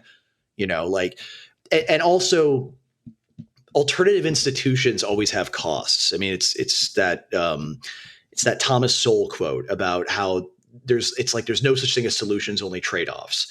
So and I'm butchering that quote, I'm sure, but the trade-off of the Reformation, which I think a lot of people, I mean, I don't think there would be an America without a Reformation, probably, because it pushed individualism into the forefront and gave us things like the Enlightenment in a lot of ways. And I think that the personal relationship with God that someone might have, I mean, I'm an atheist, but I understand the appeal of believing in God, especially through the lens of something like deism, which again only would have existed because of Protestantism, because Protestantism basically cut out the middleman of the clergy, but created its own clergy, obviously, as time went on. The point being, though, is that the trade-off of personalizing one's relationship with God and distrusting the authority of the Catholic Church was you ended up with things like the Siege of Munster and the Anabaptist Revolution, which Dan Carlin talked about in my favorite episode of Hardcore History, Prophets of Doom. If people haven't heard that, they should just go buy that episode. It's an incredible story. And he raises a very provocative question, which he says, Protestantism and the spread of this kind of chaos was only possible because of the printing press and people becoming more literate. And when you think about the cost of, the religious schism between the Catholic Church and the Protestants, it kind of calls into question, was these positive changes like literacy and so forth, was it worth it? And then I think what usually, at least how I end up coming down on those kind of questions, is it's not for me to say, because it happened and it's not, up for debate in that sense. But ethically, it does make you wonder, like, what those benefits that we call benefits now, what those costs were going to be. I mean, there was the French Wars of Religion in the same century as the Reformation, and those were horrible. Like Daniele Bolelli did a series on that people should check out. It's amazing, and it's a nightmare. So I look at these events that wouldn't have happened without the Reformation, which wouldn't have happened without the Black Death, and I think about how that's like what equivalent manifestation are we going to see after COVID? Now, COVID might not have been as big of a deal because of just not as many people dying, but I find that hard to believe when it's paired with all of this other stuff that existed before. Like, that worries me. And maybe I'm just naturally a worrier, but I think we are in for alternative institutions causing some pretty profound disruptions. Interesting. Yeah, maybe I'm being too cynical. I don't know, or pessimistic. It's been said. Now, with COVID, I remember in your episode about the professional managerial class, It seems like you were focused more on those sorts of people or that sort of group as an institution in a corporate setting. Mm-hmm. Now, how does that look like, do you think, along with these changes that you were just describing coming out of COVID? Well, I think that because the professional managerial class, such as it is that I think that they represent what the people who are going to create the counter institutions, the alternate institutions, and the people who distrust institutions in general, they're going to be those who get blamed because they're the ones who are the enforcers, essentially, of the orthodoxy that exists within corporations. Sure. And I think that you could maybe, if you wanted to do a Black Death comparison, you could maybe look at them as like the priests of the Catholic Church that like everyone abandoned, who didn't want anything to do with, or, you know, fill in the blank with whatever you want to call it. It probably in the actual state of war, they were the ones who were killed. So, but we're not in a state of war. I'm not saying that. I'm just saying that I think if you want to work them into the discussion of the decay of institutional trust, the professional managerial class is the target of that decayed trust. Like whether people are saying it out loud or not. And the reason why I would actually, if we really did descend into something akin to a revolution or civil conflict, which I don't think we will because the lines are not clear geographically. I think it's more likely that if there's like the worst case scenario for America, I think, is that we would descend into something akin to the Troubles in Ireland in the 1980s, which is not good. Don't get me wrong, but I think that that's more what it would look like. But the people, though, who are inveighed against the most by the most radical among us are the professional managerial class. Both leftists and people on the right, like right-wing populists, speak very negatively of them because they are ultimately a sort of parasitic class that both disrupts capitalism in a lot of ways and also enforces social norms that not everyone agrees with. Sure. And I think that when you have that kind of status and it becomes increasingly known, that's going to make you a target, which I guess the good news is if you want to put it in air quotes, is that there's not really like a specific like racial or gender makeup of it. So it wouldn't be a hate crime in the traditional sense, but it would be a pretty bad time to be a member of the PMC if you know, we got hit with the American version of the Troubles. That's all I'm saying. I know you already went over this in your episode about the PMC, but for this, can you define what the PMC is and give an example and then maybe name a specific person if you feel like that's okay. Specific person. That's the thing. That's the thing. There isn't really, I mean, this is why I think it's fair for someone to be skeptical of PMC talk in general, because and this is always a sign of, you know, convenience to say that the PMC is essentially like, it is a class. There's no one specific, there's no head PMC or anything like that. Sure. The best way to describe the professional managerial class, as it was originally defined by Barbara Ehrenreich, I think she was like a sociologist, I want to say, or political scientist, and from like the 70s. She actually just died last September, I think. But she basically described, I mean, to keep it in simplest terms possible, they're middle management, like white collar workers in a corporation. Okay. But they also work in government, of course, too. Of course. They're the people who manage companies, whereas the founders of companies, like, for example, I don't want to use Steve Jobs as an example because he was a prick, but that's the best I could. Elon Musk. I knew you were going to say Elon. I was waiting for you to. Yeah. And it's funny because I'm not even a fanboy of his. I think he's Twitter poisoned. I think he's very cringe. But I know what you mean. Somebody entrepreneurial that founds a company. Right. Those people are more akin to artists. Like if I may be so bold, like you and I. Oh my gosh. I don't know if I call myself well, regardless. Actually, no, I can name a name. Actually, can I? Because I don't remember her name. You know what? I'm going to look her up. But regardless, an example of someone who is a professional managerial class member was the head of trust and safety over at Twitter, that woman who was on Rogan's podcast years ago with Jack Murphy, or not Jack Murphy. That's a different guy. No, Jack Dorsey, excuse me. And her name was like Vijay Gotti, I think. I got to look it up. Yeah. Oh, Vijaya Gotti. That's her name. She is an example of a member of the PMC. She didn't make the company. Okay. She really didn't have anything to do with the company being what made people like Twitter. She just basically instituted the rules. And as we've seen from things like the Twitter files, those rules were not applied equally, and they were applied in kind of like a roughshod way, but still within a very, very obvious system. It was very systemic. I think when people talk, for example, about systemic racism in the police, for example, I would imagine you could probably trace however you define systemic racism to whatever their equivalent of the PMC is, which would probably be police unions. Basically, the PMC is who keeps things running. So it would be a mistake to say that we shouldn't have a managerial class. Obviously, companies wouldn't function without them. But I think making them professions that people aim to do it has as an effect essentially created people who see the value and power for its own sake, because you don't become rich working as a middle manager. I mean, I don't know how many, have you ever worked in middle management before? Because I have not. I have not either. I can think of people in middle management.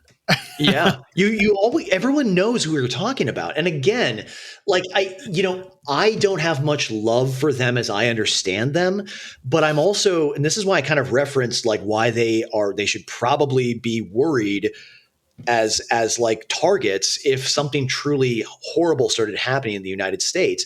I'm saying that with full knowledge that even though I don't like them, they're vague enough to be their existence is vague and unofficial enough that it makes that it creates a very dangerous situation for someone who might work in management but doesn't represent like that kind of gross anti-capitalist fascistic dogma that drives most stakeholder capitalists, which is what the episode I did was talking about, is that it was more similar because people like to focus on how stakeholder capitalism, when they can actually identify the term, I've just seen nothing. The only people talking about it are right wingers, and they keep saying it's just Marxism, it's just communism. No, it's not. If it was Marxism or communism, that would be a suicide for a company to engage in that. It's a form of fascism. And that I don't even like using that word because I think the only fascists are the ones in Italy in the 1920s to 1940s. Like it's not the same. But it's authoritarian is what it is. Sure. So anyway, I got sidetracked there. But my point is just that I think that the people who make up the PMC or just the managerial class in general are the ones who basically keep the machine going. And the problem is the machine has been going a very particular way since probably the Great Recession. And that is to, at least in corporate culture, to make it impossible to have the conversation about financial accountability, which is what Occupy Wall Street was all about.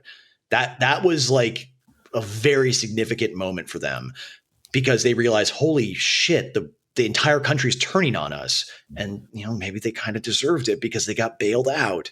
And I'm not debating whether or not the bailouts were a good idea or not. I'm just saying that it was a very bad look for them and they were not popular. So as soon as something like Black Lives Matter comes out of the woodwork, even though the people in the organization call themselves trained Marxists, which they clearly are not, I can't imagine how excited corporate America got when they realized that they could embrace supposedly radical politics while still maintaining their bottom line and even making it go a little higher. So and that's really what I think the core of the problem of the PMC is, because the PMC is enforcing that. And I think the fact that they seek their power for its own sake, because they're not going to get rich being a manager, is what makes it so disturbing to me. So see, this is the interesting thing, because somebody with that kind of personality, I don't know if they'd necessarily want to like stay in that position, right? because they might want to get to a higher position where they, well, I mean, that kind of goes into one of my questions is, so I see what you're saying about PMCs being middle management, but wouldn't they also be like CEOs of companies? So for example, you said that the founders are more like artists. I mean, they're not necessarily all artists, but take somebody like Walt Disney, for example. Not just because he was an artist, but because he founded the company he did. But the CEOs after him, like Michael Eisner, I mean, they're not necessarily artists. These are people that know how to run a business.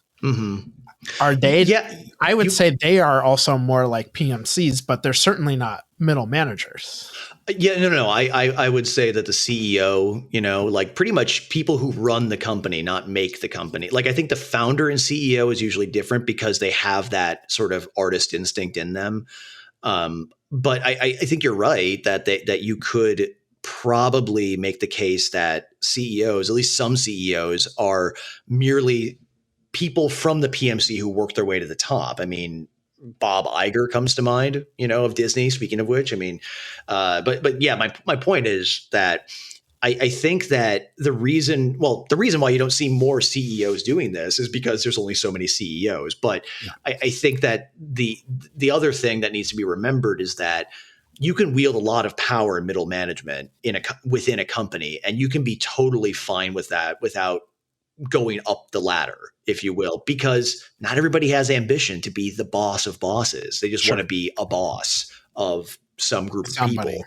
Yeah. Yeah. And I think, it's like the most ambitious among them will probably become CEOs eventually, but they won't make anything. They won't create anything. They'll just draft policy at best. And I think that's what makes the PMC. It was a very weird thing for me the more I was learning about it, because I was like, it was shaking loose a very cynical view I had for a very long time that everybody just does something for money, that money is the prime motivator. And I think we were talking earlier about this, that there are people who just do it for the money and clearly not the ideas behind it. Looking at you, Fox News.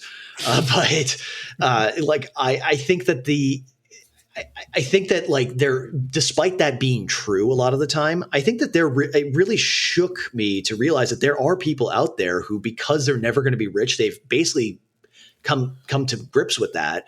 Yep. And they've come to grips with that by realizing how much power they actually wield within a company. They might look at it or justify it in various ways, like calling it responsibility or something like that. But really what they're getting off on is the power that they wield, while they also get to take home a decent paycheck at the same time, because they might not get rich, but they're going to be comfortable. Yeah. Yeah. So it's just it is doing something that I try not to do very much, which is mind reading, but it also is just sort of a way to, I think, look at how structures are managed a lot of the time, and when the management becomes sort of like their self-interest is made manifest in the policies they put out, because it really only enriches them in the sense of how much power they get. And that's sort of why I made the comparison, as possibly unnecessarily edgy as it was to Nazism, but that's how the Nazi bureaucracy functioned. It was a lot of people not trying to get rich, but just trying to one up each other and become, more powerful within the organizations. I mean, there was a lot of that. That's how Heinrich Himmler became, the head of the SS ultimately. There's a lot of power jockeying. And, honestly, it's like, it's provocative to bring up the Nazis, but I also only did it because they're really the only authoritarians I know about, that much about, at least. I'm sure you can make the case that stuff like that was happening in the Soviet Union, but I don't know. I don't know enough about Soviet history. I defer to you on that, actually. Stalin, I think, you could argue, was a member of the PMC at that time. Of Soviet Russia, or pre-Soviet Russia, right? Well, no, during Soviet Russia, too. During Soviet Russia. Yeah. Of the Bolshevik, PMC. The Bolshevik PMC. Whatever that looks like. Yeah. But I guess this is kind of like, I don't know if this is a question or merely just a comment. From my point of view, to me, it seems like the contemporary American PMC, it doesn't seem that dangerous, because whereas they are yes men and they may be powerful, they're powerful in a very limited way inside the institution of corporations or government. But that's not to say that you will have, like Stalin, at least one individual in the PMC that has greater ambition, that actually wants to take the reins of the institution and steer it in a way that is abhorrent. Right. Yeah. Yeah. And the thing is, and I have said this actually. In fact, I believe I said this I said it in my podcast about that I called Stakeholder Nazism about the PMC, is that I made it a point, and I don't normally do this because I know people don't like really being preached to, but I was like, look, I'm laying out all this stuff that's basically a bunch of complaining. I need to offer some form of solutions to things like that. Right. And I think the good news is about the American PMC, as detestable as they are in so many ways, is that we don't really have to worry about waiting till we have a troubles like situation where they get targets painted on them, because I don't want them to die. Like, that's crazy. I wouldn't want that either. I like the fact that there is a way to sort of defang them of the power that they obviously seek, a lot of them. And that's to just not participate in those things. As long as we can vote with our dollars, we are free. Like that. I think people need to remember that more often, is that the problem isn't when there's bad ideology circulating everywhere, which there is. I think there objectively is. And it's, like I was saying, been accelerated by a pandemic, because that's just what pandemics do. That's what calamities do. But I think the good news is we can do stuff about it in our personal lives. We don't have to succumb to that. We can. I think the again, like I was saying, like the problem isn't when there's bad ideology circling around. The problem is when you can't avoid them. And the thing is, it's not that hard to avoid this shit. And also, those of us who are very online, podcasters and so forth, we're exposed to this stuff a lot more often. So it is possible to overstate the case. I don't think it's overstating it to say that the PMC represents a noxious form of power in corporate America particularly, but also in the state. But I also think that it thankfully isn't something that we have to live with. And even more to the point, is not something that can avoid market forces. Now, I'm going to sound like a total like hardcore Ayn Rand libertarian type, but I really do think that when something is subject to market forces, it is not that dangerous. Like something like an ideology, for example. Like people complain about wokeness in Hollywood a lot these days, and they're right to do so. It is very antithetical to good art most of the time. Because there are some movies that people would call woke that I would say are actually pretty good, like 2016's Moonlight comes to mind. That was a good movie. But regardless, the point is, if the ideology sucks and you're getting crap like the Velma show on HBO, which somehow got renewed for a second season, but I think it's because people hate watched it, honestly. I didn't even waste my time. And that's the solution right there. It's actually quite insulting to the people that it's trying to prop up. Yeah. Oh yeah, absolutely. Like I've had this conversation multiple times with people about Hollywood, and I think Hollywood is a morally corrupt, like on every level, essentially rogue state within the United States borders. But I mean, that's a whole other conversation involving my cynicism involving Hollywood. But if people want to know why, like how I feel about Hollywood, they should listen to I think it's my 4th and 5th episodes, The Great Hollywood Cover-Up, which, if you think Hollywood is corrupt now, like in the era of, Me Too, for example, just go back 100 years when they literally covered up the murder of a director. So the thing is, though, I always say that, like, even though Hollywood essentially has kind of a monopoly on a certain form of entertainment, I mean, which they don't, I think you can consume visual media for free online at this point. So I think that if there was a monopoly, it's been broken. But they are very monolithic in how they present themselves, but the way they present themselves is not fixed, and it's not going to cause any damage in the long term, because they are going to shift with the times. And if you know enough Gen Z people, they really love to make fun of how woke millennials act and the things they say. They have their own issues, don't get me wrong, but I'm just saying, when stuff is driven by taste, it's therefore therefore subject to the market. The market does correct itself when it comes to cultural things. And especially in America, where if Americans feel like they're being preached to and they're being told things that they don't believe in and they don't know why anyone will believe them, they're going to say, stop propagandizing me, or I'm going to go find something else to watch. And then it usually changes. I don't know if this was the cause of it, but I'm just going to out myself as a big Star Trek nerd. The first 2 seasons of Star Trek Picard were complete crap. And they pushed a lot of really weird politics that, even though Star Trek has always been very political and quote unquote progressive, it was just so out of touch with how Star Trek used to do politics, which was they had the first interracial kiss on TV. They did. Yeah, they did. And it was also, in retrospect, it's kind of like, well, if I remember the episode right, Kirk and Uhura kiss against their will, which was, I think that was a clever way to get around like censorship, though, I would imagine. Interesting. Yeah, I mean, but yeah, and also Next Generation had the first ever like television, or first ever depiction of gender dysphoria on television or something. It was an episode where Riker fell in love with a third gendered species or something. I don't remember it. Yeah, it's very interesting. Yeah, I mean, they're very progressive in that sense. But just the way, the sort of like dated and forced way they did politics in the first 2 seasons of Star Trek Picard just felt so antithetical to Star Trek, among a lot of other things. And then season 3 has started.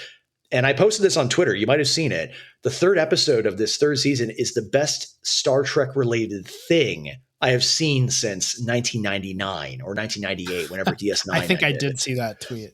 Yeah, and it's like, I have no problem admitting I like Star Trek. Star Trek's awesome, but the thing is that there is such a weirdly abrupt qualitative turnaround with this show that it says to me that even though people are saying, oh, they're just, well, I don't know if people are saying this, but I can imagine someone would say that they're just caving to like toxic fan pressure. To which I'd say, well, then that's really bad, because that means the toxic fans have a point.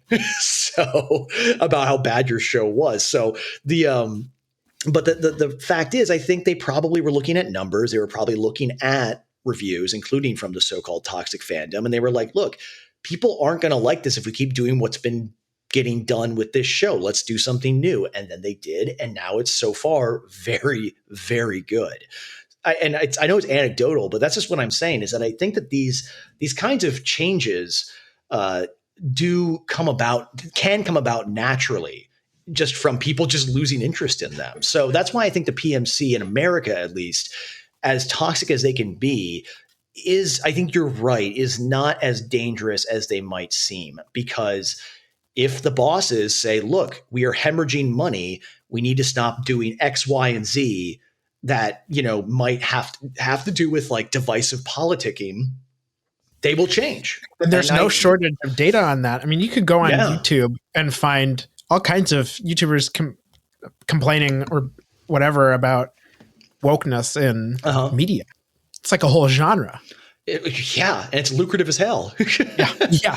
And there's nothing wrong with that. I think it's fine to call out that stuff. But it's also like, it's repetitive, and it also gets to the point where you're just sort of like, yeah, I know it's bad. Like, can you make an alternative? Then you have, the good news is you have someone like, I don't really follow him that much, but my friend CJ queued me into him, Eric July, who is like a comic guy. Like he's like a nerd culture critic. He's an anarcho-capitalist. He's very, he makes a lot of political arguments in that vein. And I do not read comic books. I know nothing about the comics industry, but based on what people, so, I mean, I'm telling tales out of school here, but the point is, what he did was he was noticing all these problems of woke comic book producers or something. So he put his money where his mouth was, and he started his own comic publishing house. And I think it only has one series now, and it's his series. I forgot what it's called, but what I'm saying, my point is just that he said, fine, I don't like what's happening here, so I'm going to reach out to my fans, ask for funding, direct funding, and do my own thing that is not like this, and just tell a good story. And there are people who have criticized it because it was motivated by not liking a particular ideology, but I don't think that matters. He's creating an alternative space. It kind of goes to what we were talking about alternative institutions. And I think we were talking about comic books. Who gives a shit? It's just comic books. But it does get into dicier territory when you're talking about things as fundamental as, say, religion after the Black Death, or as fundamental as public health after COVID. No, I hear you. I do want to pose one more question to you. I mean, Sure. not really about, just to circle back to COVID, since you just mentioned it. Sure. What are your thoughts on this a little bit more legitimacy, I guess, to the lab leak theory? Oh boy. Yeah. Well, think nuts about it. I did kind of want to have a follow-up question to that too, is if the lab leak theory turns out to definitively and demonstrably be true, is it possible that maybe the Spanish flu could have also been man-made? Pandemics probably are natural phenomena, but I could also see an instance where, because the Germans were getting desperate in the First World War, that they cooked up their own virus and released it on the battlefield. Well, here's the thing. If we're just going to play with fun speculations here, you don't need advanced technology to create a bioweapon, because even though people were throwing plague bodies behind castles. Yes, that was for a long time. That was a narrative of how the Black Death spread to Europe. Was the forces of the Golden Horde under Janibeg Khan were tossing they had a plague outbreak in their army camp. So as a sort of 1-2 punch to get rid of the plague bodies, because it was making more people sick, they hurled the plague bodies into the port city of Kaffa. And then from there, because it was a Genoese port, the Genoese sailors who caught the plague brought it back to Italy proper, to Europe. And that's how it spread. Now, we know now that that did happen, and the Mongol horde did launch plague bodies. It was the most devastating bioweapon attack probably of all time, whether they knew it or not. But the thing is, we know now that the plague spread through multiple vectors, because that's just how disease works. It doesn't just come from one thing.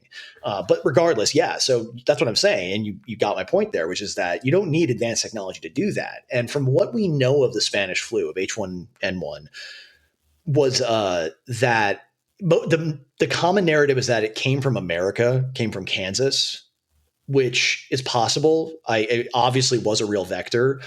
But in my first pandemic episode, I talked about how there were other instances of outbreaks in other parts of the world of what was most likely, if not almost certainly, earlier at least, strains of H1N1. And they happened before Camp Funston in Kansas. Like, for example, there was the Chinese outbreaks that were studied extensively at the time. And that one's a little vaguer because you couldn't really prove like what was and what wasn't a flu infection, not only because you couldn't see viruses yet, because we didn't have the right microscope for that for another couple decades, I think, but also because at that time there was a lot of superstition in China about dissecting corpses. Not America, but I keep wanting to say United States. Europe had that same exact problem during the Black Death.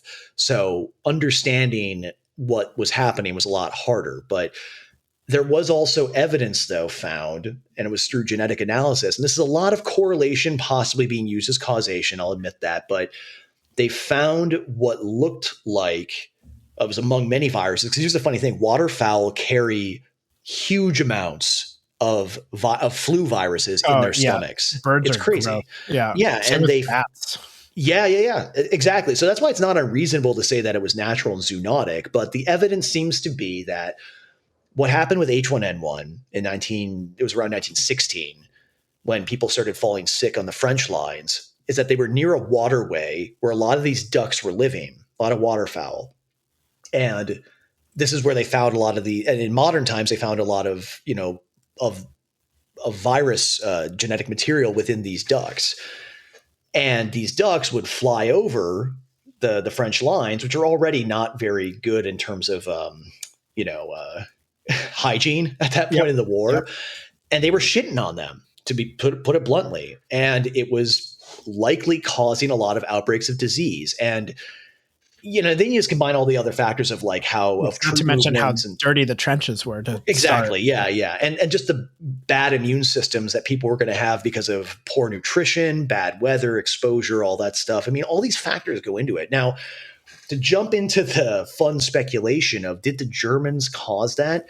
I think the answer is no, just based on what we have. However, if we want to play around with this a little bit, it would be not outside of the realm of possibility that maybe Germans were seeing similar things happening on their lines, and they made the connection between, the waterfowl and the sicknesses that their people were getting. Mm-hmm. So then maybe they trained waterfowl to fly over the enemy lines. That's the only way that I think that theory would hold. And the Luftwaffe was born. Yes. Which I just completely mispronounced. No, Luftwaffe. Yeah, I think that's how you say it. I think it's supposed to be Luftwaffe because it's Luftwaffe. Yeah. But so yeah, that's a fun theory. I will obviously not endorse it apart from just endorsing how fun it is. But sure. Well, and the thing is, I think that when people say that COVID-19 originated in a lab, they might mean a lot of things, and I think, unfortunately, the people who criticize those who talk about a lab leak is what they're trying to invoke is this image of scientists, a bunch of Chinese scientists gathered around and creating a virus out of nothing. But right. And that doesn't happen. Because even if it did come from a lab, that's not how it would have come from a lab. It would have come from a lab out of negligence. Again, This is how most disasters happen, is due to negligence and just mess ups. And in terms of COVID getting out of a lab, well, we know that they were doing gain of function research in that lab. We know that included looking at zoonotic transmission, including from bats. They were looking at bats in that lab. And we know that the Chinese government was very quick to go after anybody who might have suggested that. Yep. That doesn't mean guilt, though. That's the thing. That is not evidence in and of itself. However, I do think that anyone who demonizes someone like Jon Stewart, for example, who I have a lot of problems with, but when he just jokingly brought up like the lab leak hypothesis, I think I just did the thing I mentioned earlier. Like I was interchangeably saying hypothesis and theory, but anyway, he was attacked for it. He even himself said recently in on one of his shows or on something, I don't remember what it was, but he talked about this, how like he was called a racist for that. No, I it's funny you say that because I remember bringing this up. I didn't bring it up in class, but I brought it up in private with one of my peers, and she kind of looked a little uncomfortable with kind of even toying with the idea that it came from a Chinese lab, whatever that means, and was pretty quick to not really dismiss it, but just to kind of say like, well, the evidence doesn't really support that. And that's fine. You have to be careful with that idea. And I think it did sort of, I got the impression that there was a racial component. Right. And you're also talking about people who take very seriously the idea that America and China have been engaged in a sort of Cold War for a long time now at this point. And that's the interesting thing is the historian Neil Ferguson, who I referenced earlier, he was talking about this once. I think he was on Lex Friedman's podcast. I don't remember where it was, but he was talking about how he was giving a talk somewhere. I think it might have actually been in China, but I could be wrong. Regardless, is that there were Chinese people in attendance, like other historians in attendance or policy people. And he was talking about the reality that even if we in America or in the West don't see the relationship with China being that of a Cold War, the Chinese see it that way. At least the Chinese government sees it that way. And after the talk, he claims these Chinese policy people, I think they might have been working for the government, like came up to him and said, you're right. Like, I don't know why the West can't get out of its own ass when it comes to this sort of thing. Now, it's not evidence of anything other than that Neil Ferguson told a story that, people yes-anded him about, but it does bring to mind the reality that China and America have a fraught relationship. And I get why people would be quick to dismiss a theory that implicates at least the Chinese government in terms of negligence and a subsequent cover-up, because at that point, America has a much stronger leg to stand on to engage in greater conflict with them. So if someone wants to say that they don't want to speculate about a lab leak theory because they want to preserve what little relationship America and China still has, I actually would be like, okay, I get you. I don't agree because I think the truth is always, the ideal, but I can understand that position, especially as somebody who has ties to China himself, like not the government before anyone gets excited, but just members of my family. Now, if it does turn out to be, and we're just spitballing here, this is a fact. If it does turn out to be true that the coronavirus that was responsible for this pandemic actually came from the Wuhan virology lab, I think it's called. What does that say about our relationship with China? And would there be any legal recourse for people who have lost family members to the virus? Well, from an ethical standpoint, I'd say absolutely at that point, for gross negligence. But we're talking about something that, to bring up the word I keep using, the level of disruption that this caused. It was a global pandemic, even though it didn't kill nearly as many people as past pandemics have. It was such a massive disruption and has caused so much mass hysteria, especially in our country. I think a lawsuit is the best we could hope for, like an attempted lawsuit that, of course, Chinese courts would just ignore. And actually, to be perfectly honest, lawsuits could provoke something far worse. I mean, that's what I'm saying, is that we're talking about something that is so charged, that is so epic in scope that wow, I'm not usually speechless. At my own imagination, but I can't see anything good coming from that revelation coming out, which is going to sound like I'm advocating for censorship, but I'm not.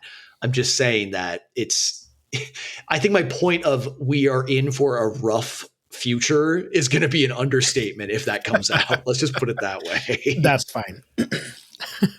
Well, not the rough future. That's not fine. But no, that's not fine. I'll take your prediction. Future is okay. Here's the thing that I like to also say is that there's never a time where there's not problems, which is kind of an obvious thing to say. I understand that, but it's again, problems present themselves differently.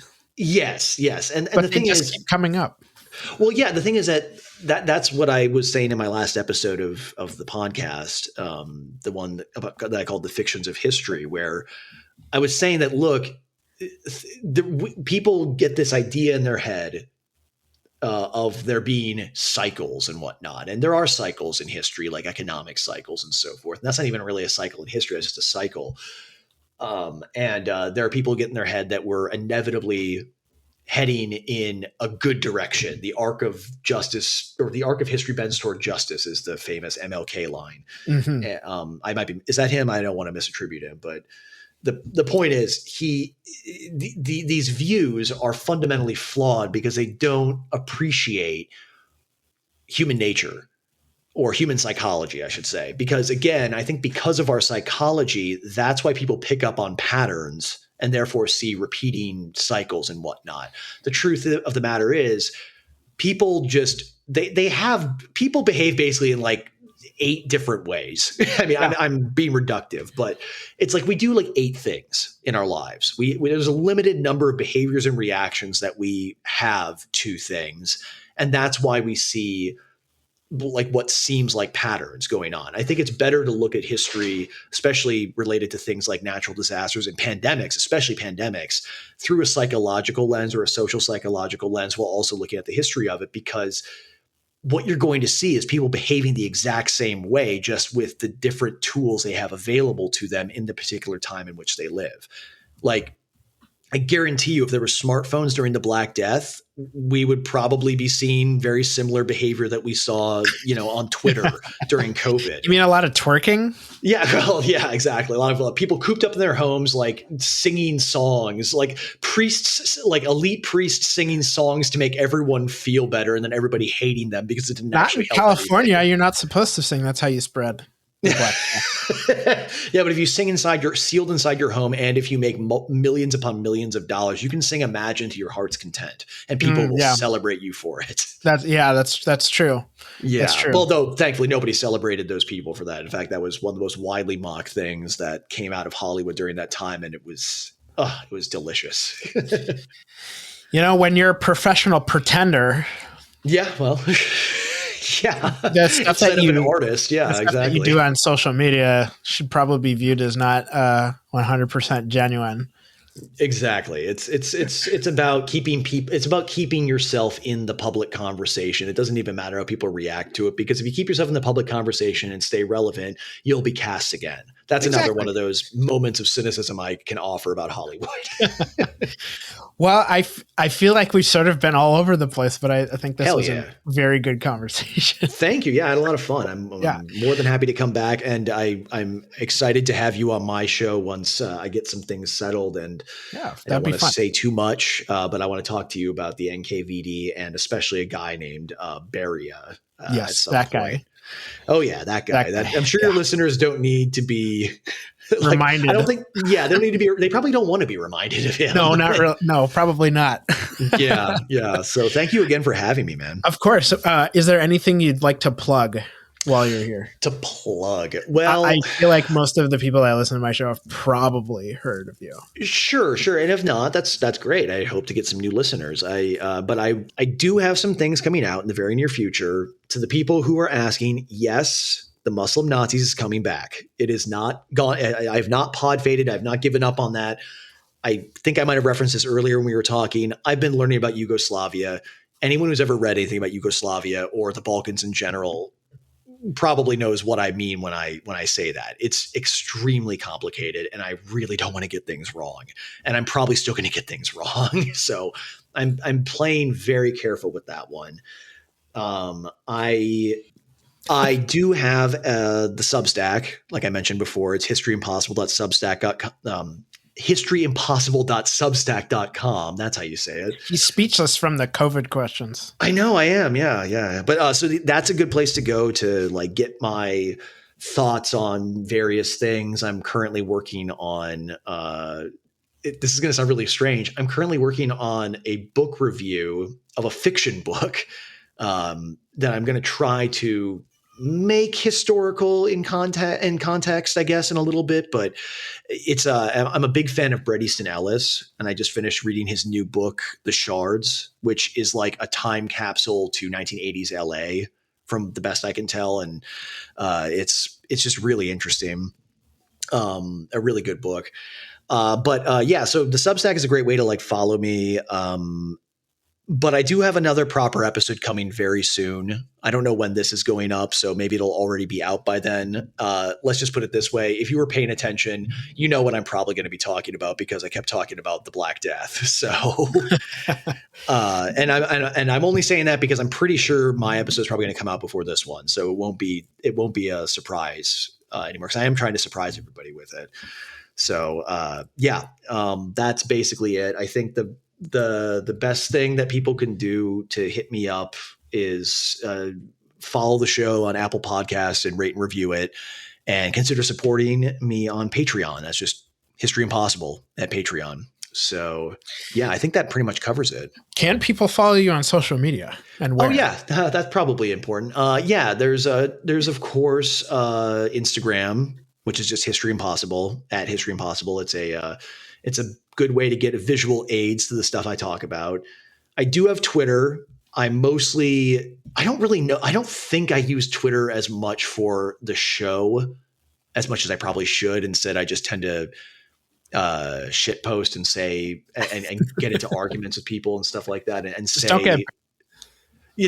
I won't try to pick a fight with Michael Tracy. Let's put it that way. Yeah. Even though I've already fought with him a couple times thanks to what he did to Kristaps. But on Twitter, it's at ARADERVON at ARaiderVon. Surprisingly, History Impossible was a handle that was taken, so I don't have that. Hey, I'm in the same boat. Secret Police was taken. I mean, that would be a pretty dope name to get. So I see why someone might have taken it, but I should reach out to them and see if I could buy it from them, because I like my I actually like my handle. I think it's funny, but when it's in like a batch of other handles, like it's definitely not very descriptive. Well, right. But man, I really don't want you to get rid of Hush Popo. That's so cool. I love that. I love that. Yeah. Yeah. It's like Greg Zink of Smoke Filled Rooms, who I still think he has the best podcast name of everybody who has a podcast. It's such a cool, evocative name. His is called Smoky Rooms Pod, I think. So, yes. Yeah. Yeah. I immediately think of the X-Files when I think of Smoke Filled Rooms. Hell yeah. Yeah. So, yeah. I mean, you can people can follow me on Twitter. They can also go on Facebook and go find History Impossible there. That actually is the place where I have the most followers. But I mostly just share like stuff related to the show on there. If you want to like get like a window into how I'm a jerk on Twitter, then yeah, you can follow me there though too. Well, thanks for coming on, Alex. I appreciate it. No problem, man. Again, I'm excited to have you on mine in the very near future. I'm looking forward to that. Cool. Thanks a lot, man. And speaking of social media, you can find Secret Police on Twitter at hush_popo, Instagram at Secret Police Podcast, and consider supporting me on Patreon at patreon.com/Secret Police Podcast. Subscribe, follow, and don't keep Secret Police so secret. Share it. Agents dismissed.